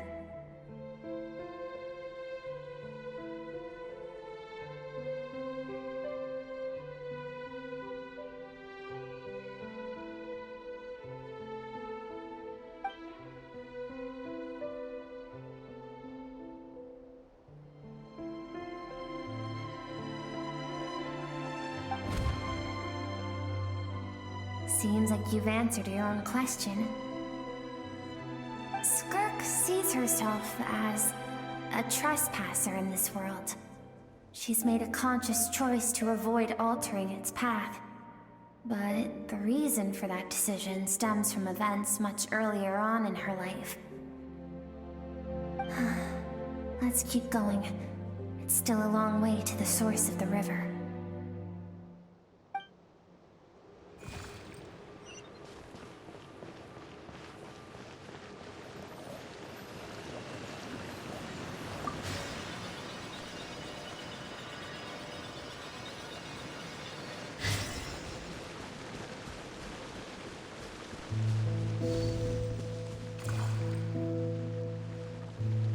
You now have what it takes to wield immense power. From this day forth, I shall teach you no more. No one can become a worthy warrior through imitation alone. I have given you fangs and claws. Now, you must learn to hunt. You wish me to travel the world beyond on my own, Master? Indeed. Make new friends. Embark on your own journey. And piece together a new future from the shattered remnants of your past. We will still have contact through the abyss. But know this. One day, I will take the life you worked so hard to rebuild and reduce it to ashes.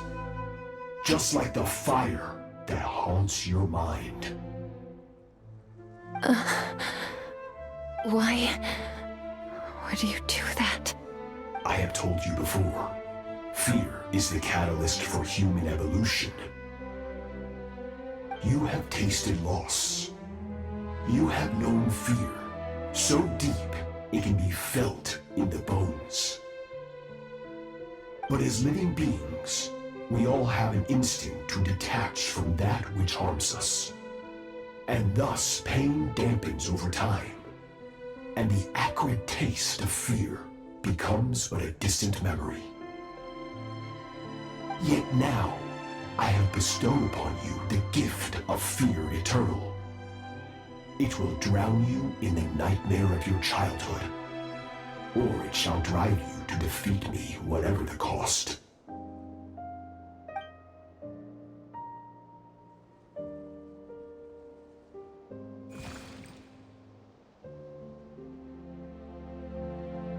That is what Skirk's master, the foul Sertology, looked like at one point in time. Of course, as a higher being, physical form is a triviality to him.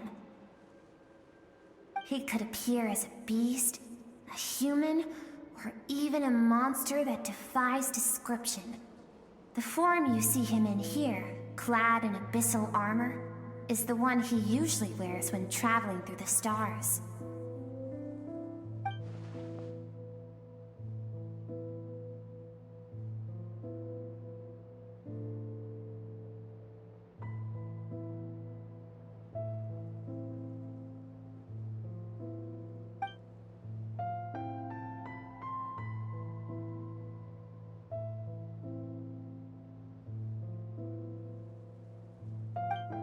For certain reasons, I need to bridge the power gap between me and my master as quickly as possible.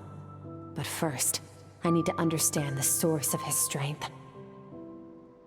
To do that, I need to follow in his footsteps, walk the path he once walked, and somewhere along the way, I'll find out how to defeat him.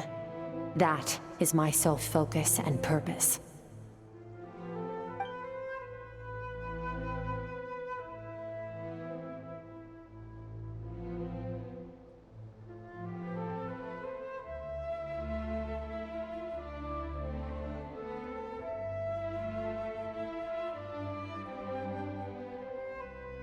I'll let you in on a little secret. The real Sertology is terrifying. The scope of his power is impossible to understand until you experience it firsthand. It is absolute, the power to crush all things. Shall we keep going? Let's see. We're about halfway there.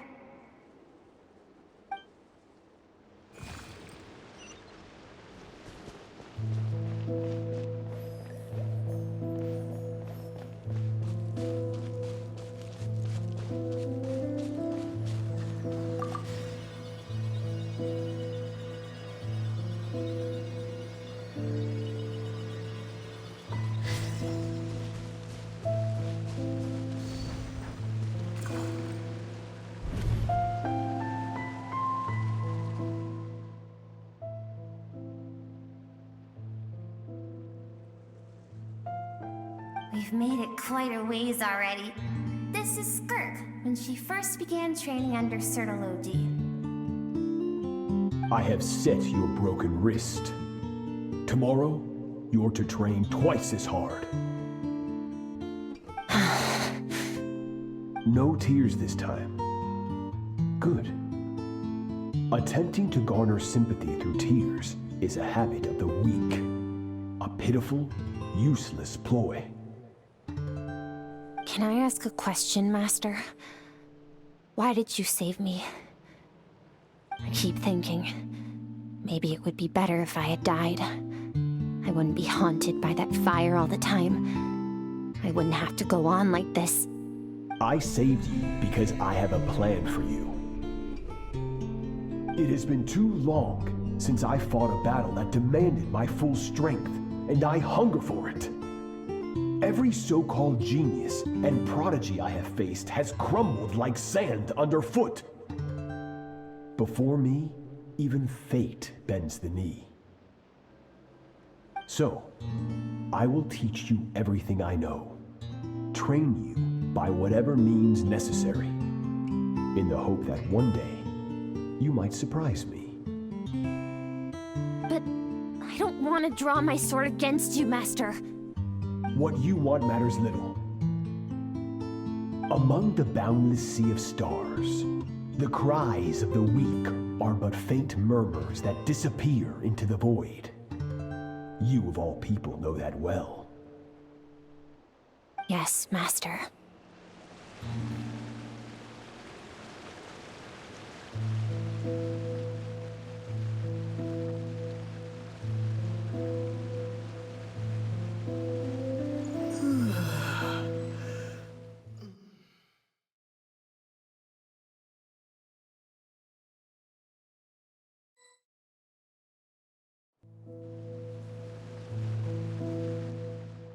We've made it. I have set. No tears that. Can I ask a question? I keep thinking. I saved you. It has been too so. But. What you want among the. Yes, Master.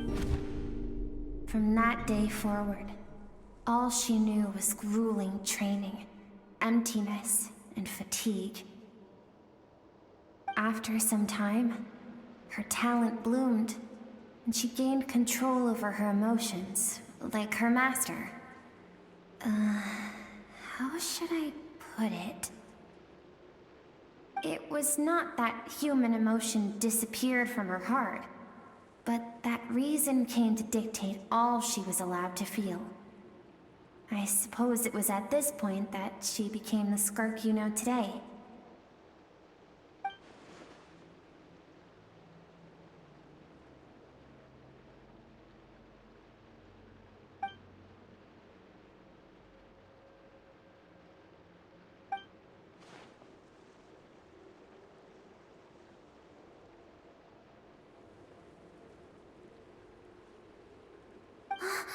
We're nearly there.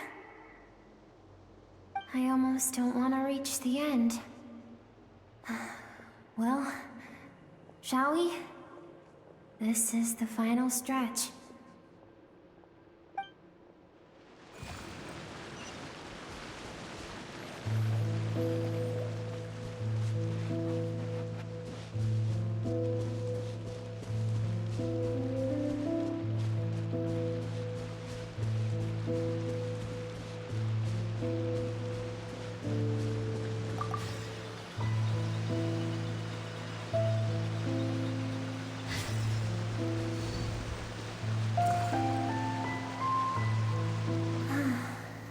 These are Skirk's happiest memories. What a simple and carefree time it was. Wisps of clouds dotted the sky. The sun bathed everything in golden light.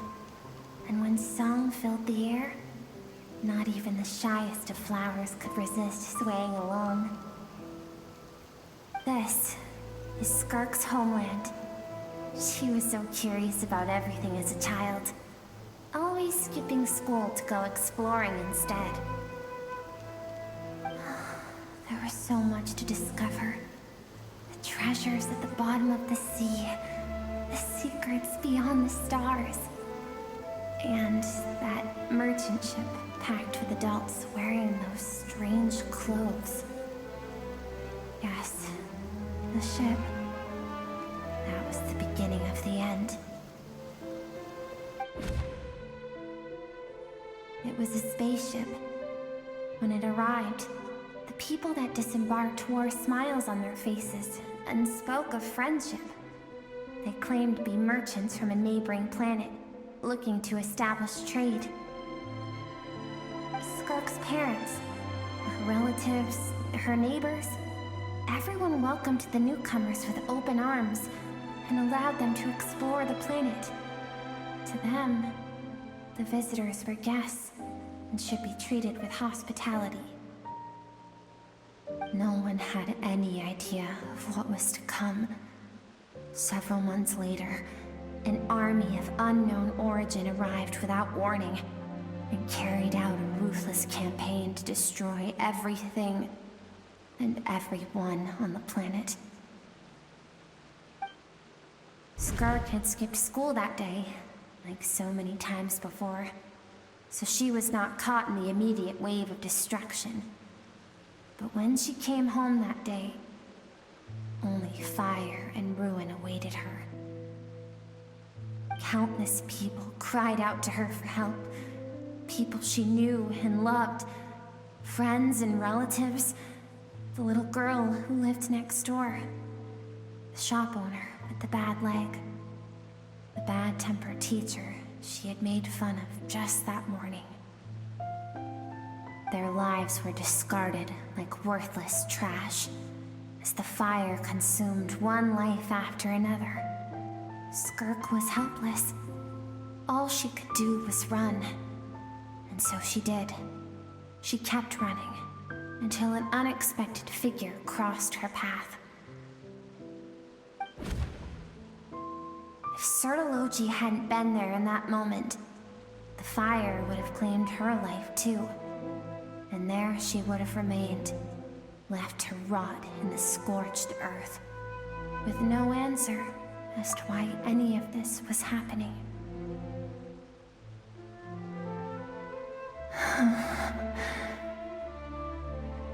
Because she and her people were seen as a threat. As the initial merchant ship explored the planet, they discovered that it hadn't always had the condition to support life. Yet there was evidence of human activity, even during the periods of extreme heat or cold in the past.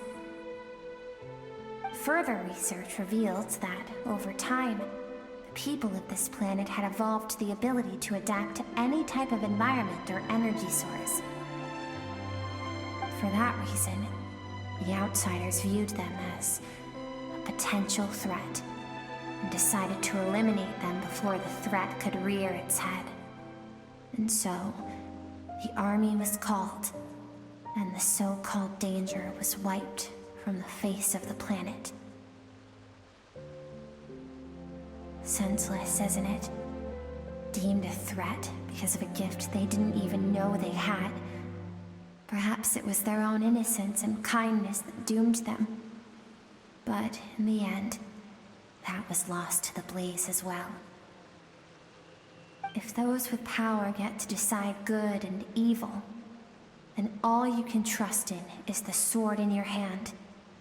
And so, before death could claim her, she ran. She ran and never stopped.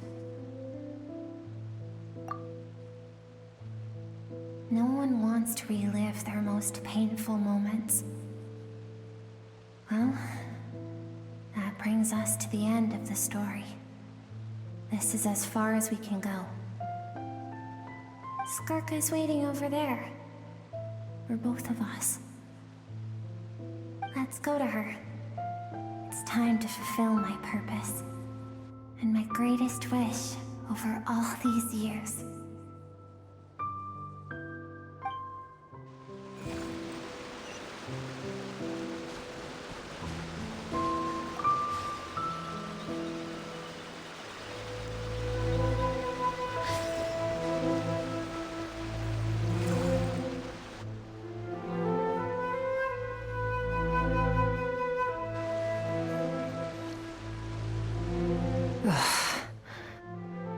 So all this, just so you could bring him here. I have things to say to you. Well, to me. I want someone to witness our reconciliation, even if it takes an argument to get there. And he is the best choice in this moment. Her suppressed emotional self. The version of herself she keeps locked in the recesses of her mind, stifled by reason. All those rejected impulses, those discarded aspects of your past selves, they are a part of me now. I am who you used to be. Someone you have refused to face for too long. So, I came to face you instead. You're wrong. I've faced you all along. And that's exactly why I keep you locked here. Your existence makes me weak. Moments of joy and longing are when we are most vulnerable. Don't forget, it was a penchant for goodness over reason that doomed our homeland in the first place. The vastness of the universe renders everything insignificant. Our feelings most of all. Even so, learning from the mistakes of the past doesn't have to mean erasing everything. Strip yourself of your so-called weaknesses, emotions like kindness and empathy, and what makes you any different from the ruthless soldiers who slaughtered our people? The difference is that I'm doing what is right, what is necessary. I allow you to exist, but with limited freedom. That is the greatest kindness I can offer. I have shouldered everything you couldn't carry. I rose above the numbness and emptiness, and it was cold, unfeeling reason that brought me this far. It made me who I am.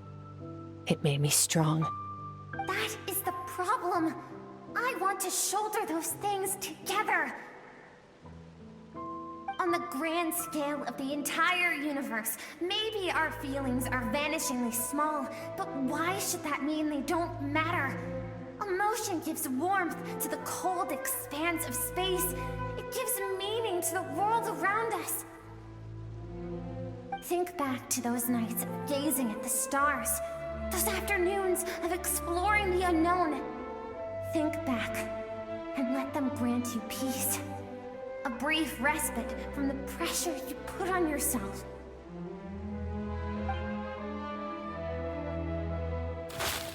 That isn't what we need. Exactly what we need! Aren't you curious about why recovering your strength has taken longer than normal this time? Finally, you get to the important part. That is the only answer I came here to find. Then look around. Look at your inner world. You cast aside your dreams and curiosity, and in doing so, you lost your original motivation. You severed all connection to who you used to be, so you can no longer draw strength from your past. Now, the only things driving you forward are fear and survivor's guilt. But these cannot take you far enough. And so, this river, the source of your strength, grows more polluted by the day. And you think that means I should seek help from a weak little thing like you?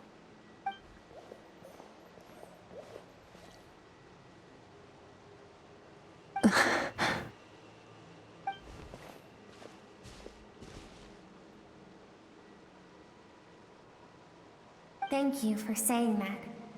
I knew bringing you here would be the right choice. To be honest, I'm not here to argue with you. This isn't about who's right or wrong. And in fact, I agree that in order to make it through the wake of that tragedy, we had to distance ourselves from the pain through reason over emotion. But what is right at one point in time isn't always right forever. I know you will never forget that fire.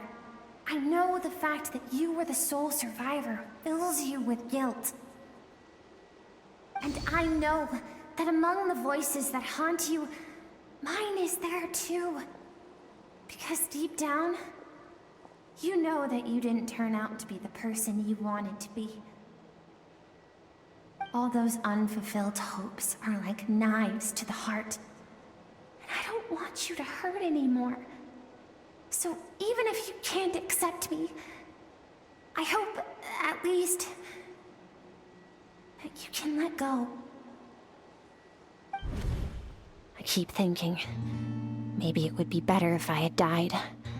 I wouldn't be haunted by that fire all the time. I wouldn't have to go on like this.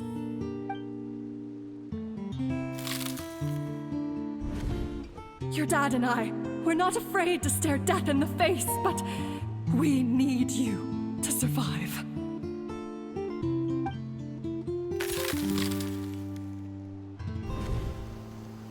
I'm sick of being a kid. There's so many amazing things out there. And I'm ready to see them all.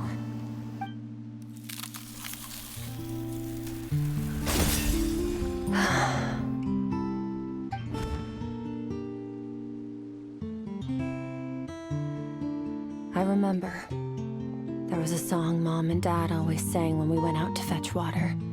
Dancing water. The sand along your path is begging for your song and movement. Will you carry this burden with you on your journey? I am not the dancing water, and you are not the burdensome sand. But if this is your wish, then I will carry you with me until the end. Thank you. I should be thanking you.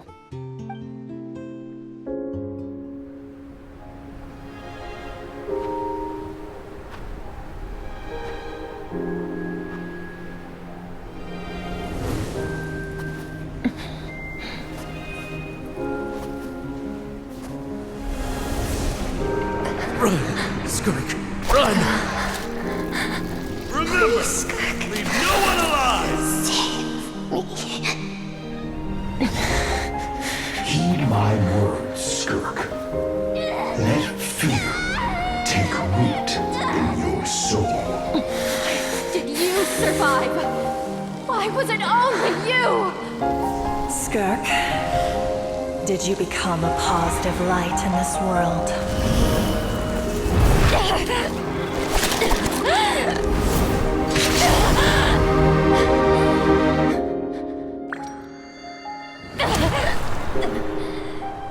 Hey, this doesn't have to be the end.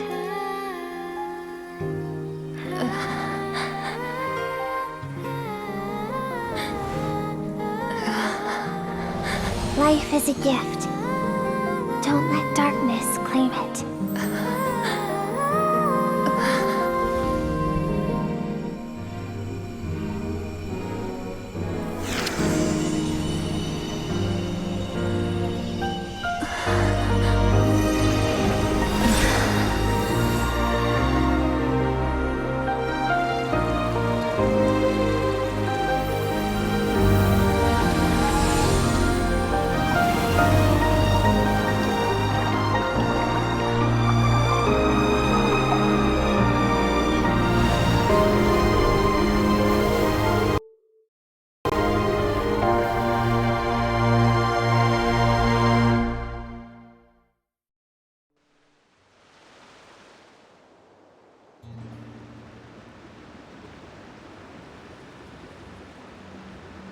So, you saw my memories then.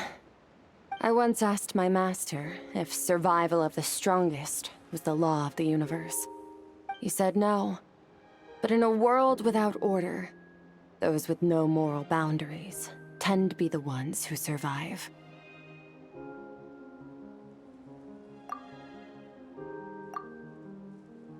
That's why, after hearing his answer, an idea came to mind. An idea that, one day, I would create a new world order. One in which there would never be another tragedy like that fire. One in which power was not the law of the land. But that means I must defeat him. Because my master, Sertologi, is, at the core, a defier of all rules and order. Yes, And not just because of the gap in our abilities, but also because I have no reason to see him as an enemy. Although his decision to train me was not made out of kindness, he did everything a master should. He saved my life, taught me the sword and the principles of strength. And for that, I respect him. I know, and it's not something I want. But Master never goes back on his word. I have to treat everything he says as a promise. He's no longer into that, but he sends me messages through the abyss every now and then. Most of them are simple greetings, or an answer to one of my questions. Every time I hear from him, my heart skips a beat. And I wonder if this is the moment where he'll finally appear before me and tear down everything I've built to pieces. Maybe that means I do live in eternal fear, just like he said. Yes, I respect him, but I'm also afraid of him. And for that reason, the pursuit of strength consumes every moment of my life. I don't know what Master has planned, but I have to be ready.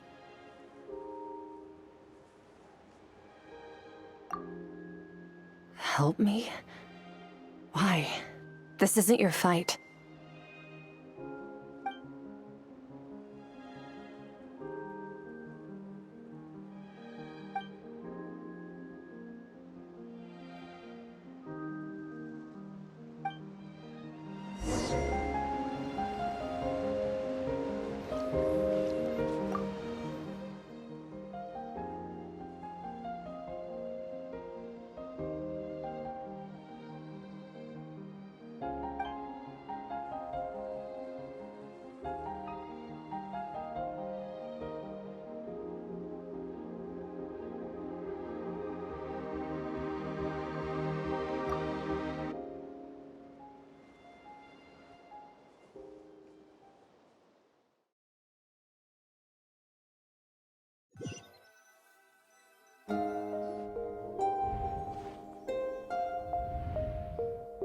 Oh, you're finally awake!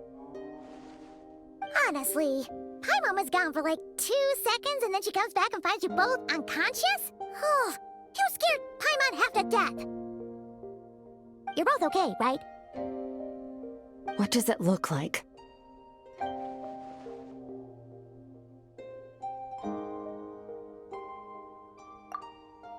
Only water from the source can cleanse the rot and filth that flows from the past into the future. I taught you to incorporate the experiences from your journey into how you fight. I suppose what happened today will become an inseparable part of who I am. Okay, so Paimon feels like she's missing some important context. But whatever. Paimon brought back tons of delicious snacks! Let's dig in!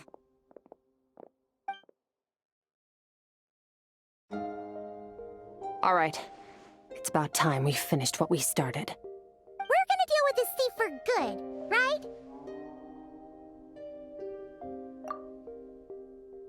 This time, I'm not going to tell you to hold back. But having digested even more power in the meantime, he's going to be tougher than before. The good news is, we have no reason to pull our punches this time. So, let's go. Same place as last time.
Isn't that the form the all-devouring narwhal changed into? How come he knows that, too? Really? So, you're telling Paimon that giant whale and this guy can both turn into the fowl? How does that work? It's a subconscious instinct. Any intelligent being who longs for his level of strength is bound to mimic his appearance. It's a natural response after encountering someone as powerful as Master. To them, he represents ultimate power. We know the person before us has encountered Master, and we know he stole a portion of my power. So it's not surprising that he would assume this form. Okay. Oh, the closer Paimon looks, the more intimidating it gets. Nervalette isn't here this time, so it's up to us. He won't have the nerve to steal again after we're done with him. Let's teach this guy a lesson.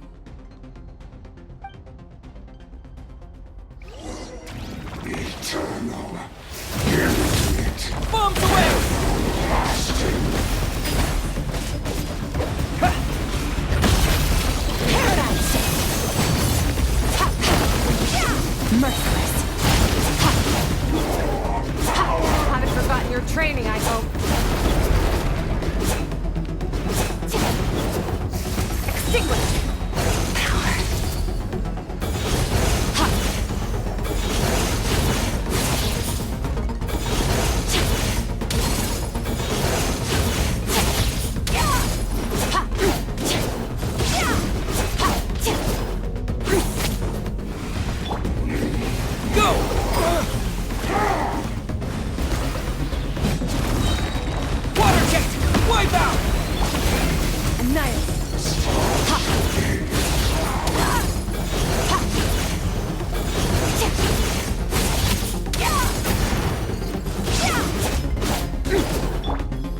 Water jet! Go! Water jet! Once more!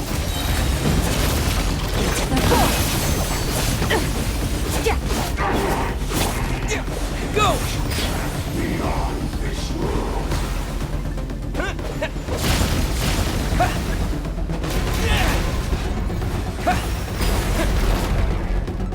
Go!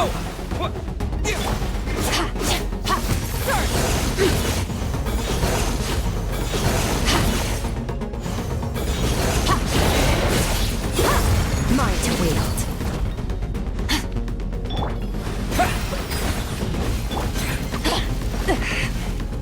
Yeah! Water jet!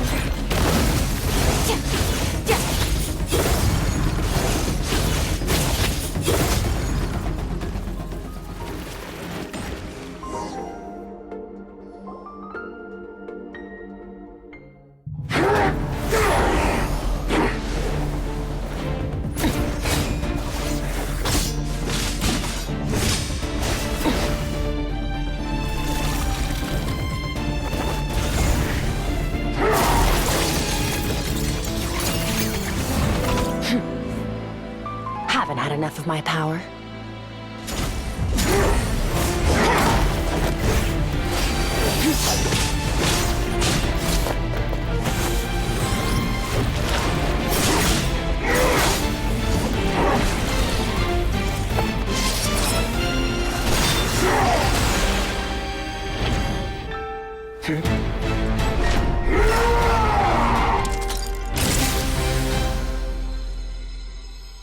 Well then, let's see how much more of this power you can handle.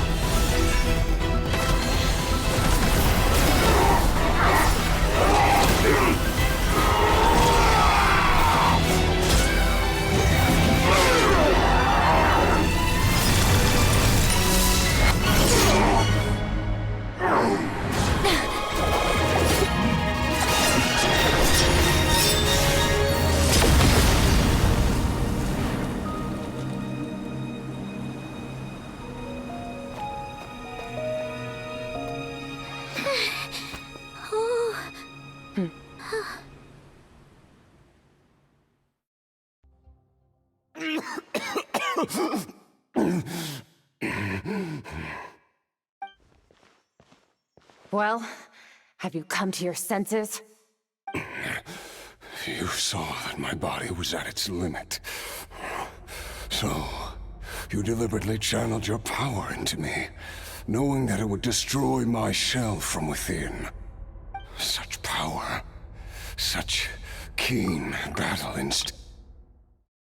Oh, you must be.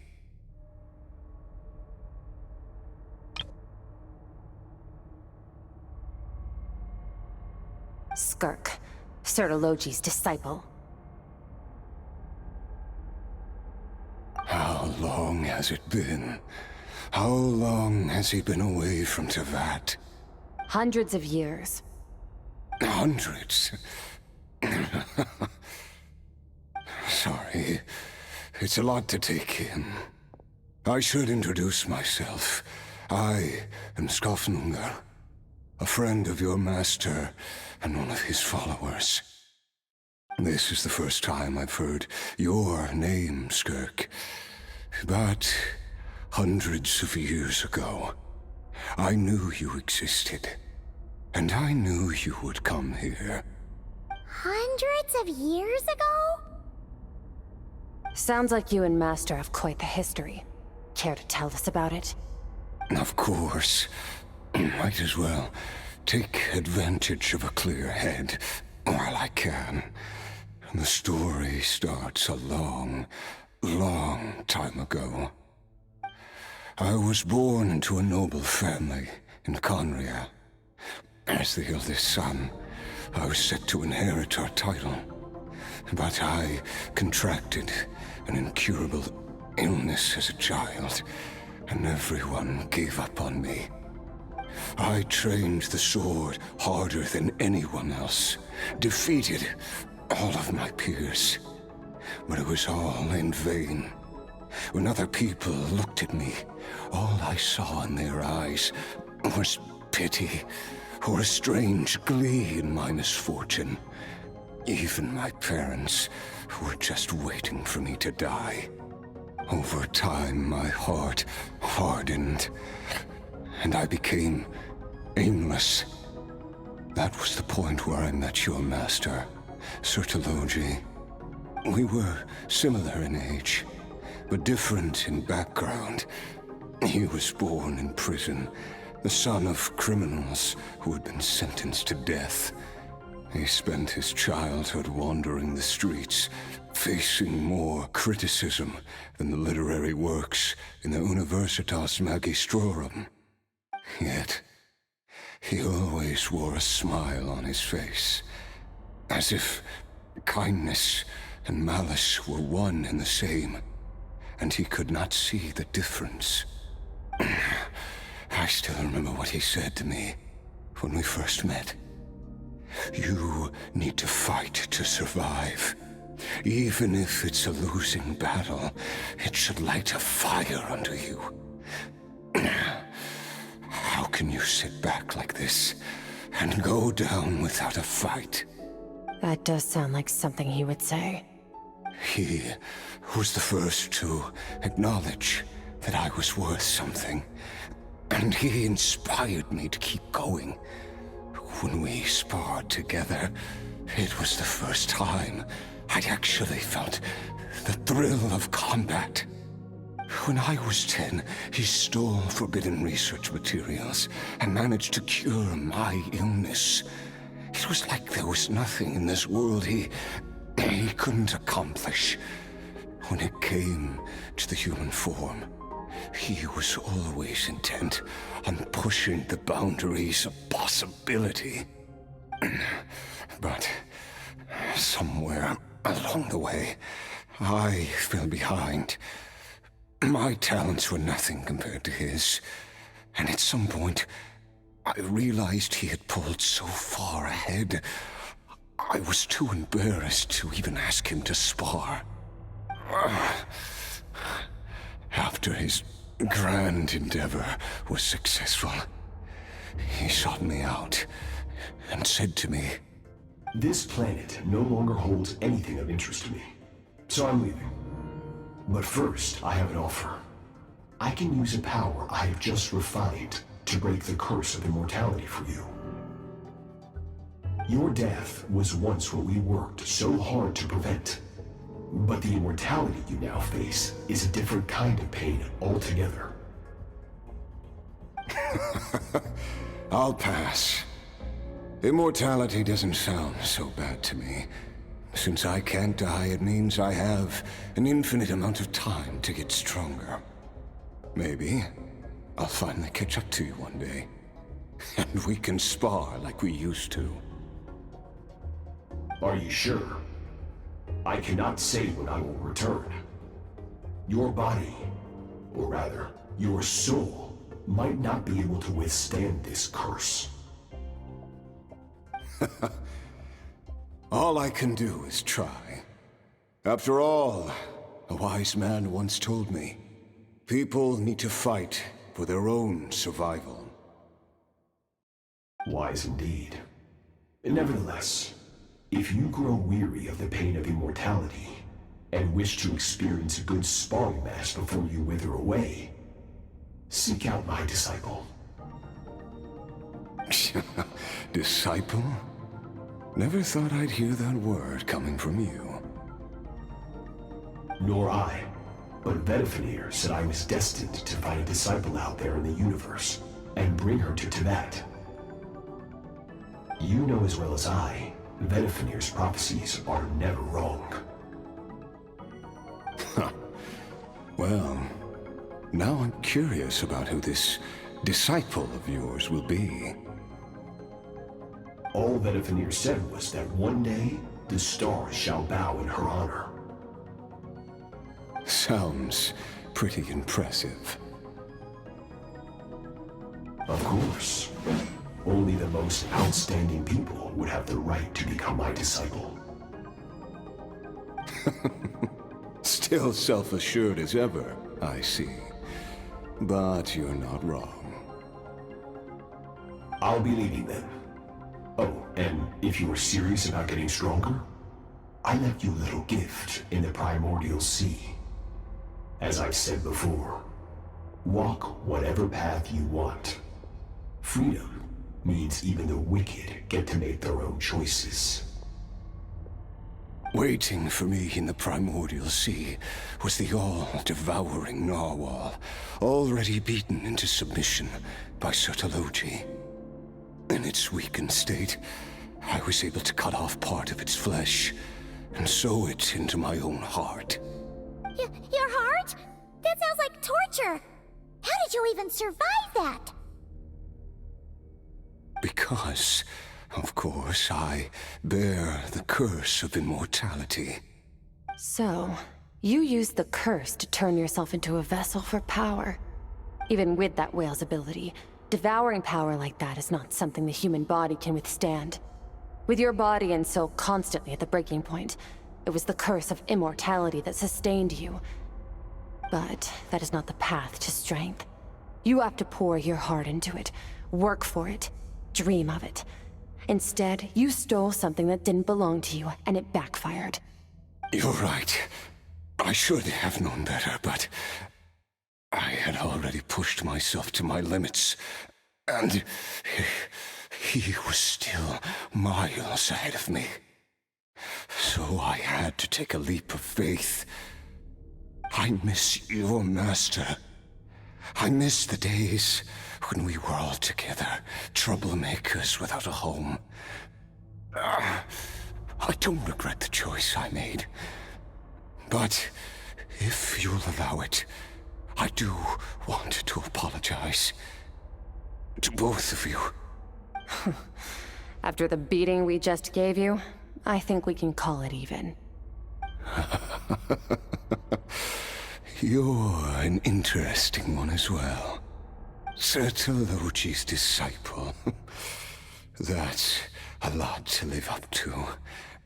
It can't have been an easy experience. I know what he's like. He rules with an iron fist, using despair and fear to force you to catch up to him, all the while standing ever out of reach. We're like mountain climbers in the dark, never knowing how much higher we have to climb. Or when we will see the sun again. True. But I made up my mind long ago. No matter how dark it gets, I will not give in to despair. I will overcome it. Besides, after hearing your story, I suspect what Master really wants is not a battle that demands his full strength, but rather a defeat without regrets. Oh? Since you're his friend, you must have some things in common. The first time we came here, when you stabbed me through the fog and stole my power, I felt no emotion coming from that spike. But when you had to devote all your strength fighting me just now, I could feel joy and passion emanating from your blade. It was the joy of a researcher discovering the truth of the world. The joy of an artist uncovering a temple of wonders. Interesting. I'm certain I didn't express those emotions outright. Yet you were able to read them from my blade, like a glimpse into my inner world. You're right. That battle brought me an unbridled sense of joy, and my defeat brings me no regret whatsoever. Exactly. I think Master also craves a battle like that. One where his opponent forces him to use all his strength, unlock the extent of his potential, and transcend his own limits. A battle to end all battles. After which, all can come to an end, including, perhaps, his life. For that very reason, good and evil are meaningless to him. He has one purpose, one goal: to complete himself. It's one of the secrets to his strength. Perhaps you're right. Perhaps that is his goal. What a battle that would be. Oh, to witness such a... Are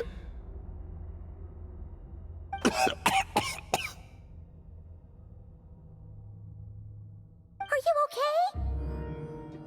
Too many different kinds of power are surging through my body. The curse of immortality allows it all to coexist, but it does not remove the pain. I won't be able to hold on to my sanity for much longer. What a shame. I would have loved to witness that battle. Sertologi once offered to free me from this curse. Now, I must ask that of you, Skirk. Can you release me from the pain? I can, but not through death, if that's what you were hoping for. It's not a suitable punishment for your crime. As an alternative, I can take your consciousness, along with all the power you've consumed, and smash it to pieces. The impurities will dissipate, and under the curse of immortality, your mind and body will regenerate. When that process is complete, you will be back to who you were before, no longer tortured by powers you can't control. But it will be a time-consuming and painful process. The decision is yours to make. I accept. And who knows? Perhaps I'll wake up in time to witness your great battle with Sertologi. I have faith that you'll be able to stand against him one day. Though I know it'll be a long and arduous road. If we are climbers in the dark, it appears the dawn has finally broken for me. But your ascent continues. At least, it looks like you are not alone on your journey. I will reach the top of this mountain, no matter what it takes. And you, Skofnunger, will be my witness at the end of all things. That's finally over. Let's get out of here. Huh. At least we don't have to make a mad dash for the exit like last time.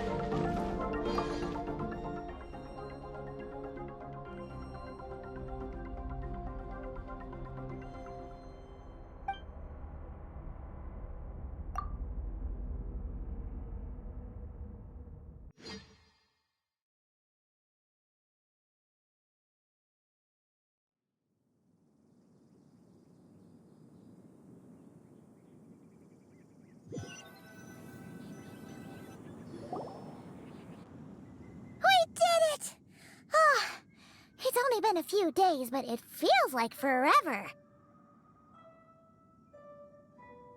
Once again, we've proved there's nothing we can't overcome. We're just that awesome.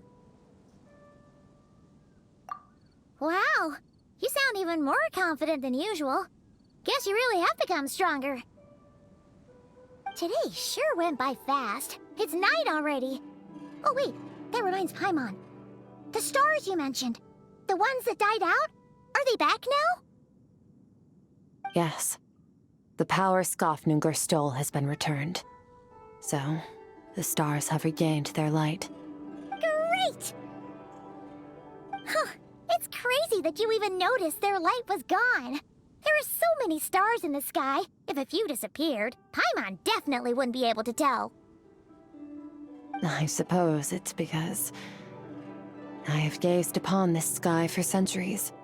The false stars, hanging in the meticulously planned sky, glittering with rotten light.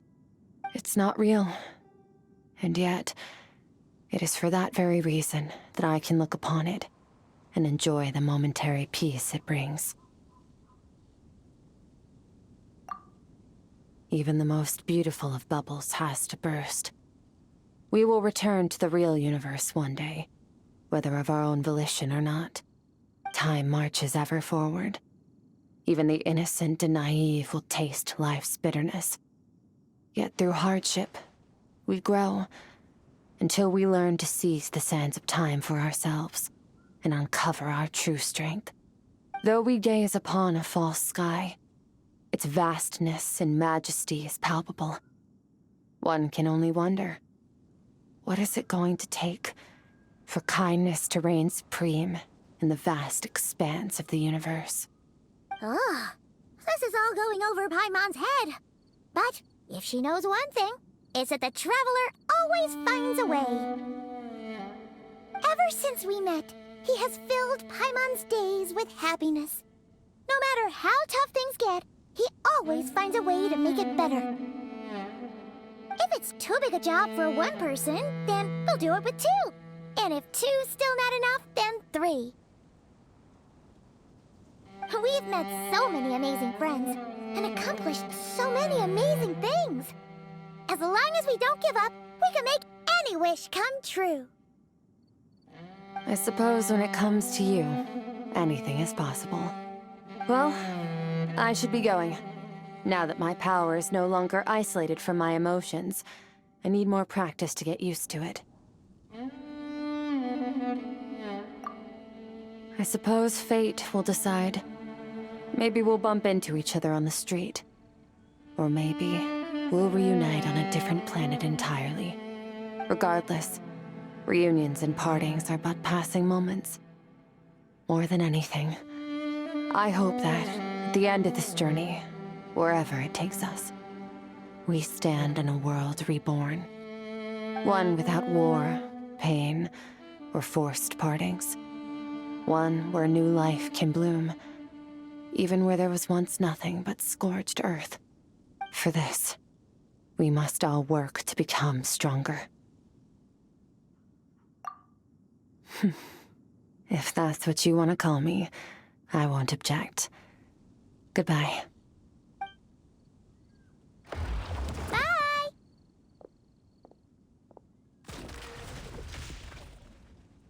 Is it just Paimon, or is she being nicer than before? We definitely count as friends after all that, don't you think? Hey, what do you think about camping here tonight? There's nothing quite like sleeping under the stars. Come tomorrow, we can continue our journey. Oh, and since Paimon treated you to that super nice meal at Wanmin Restaurant, it's about time you returned the favor.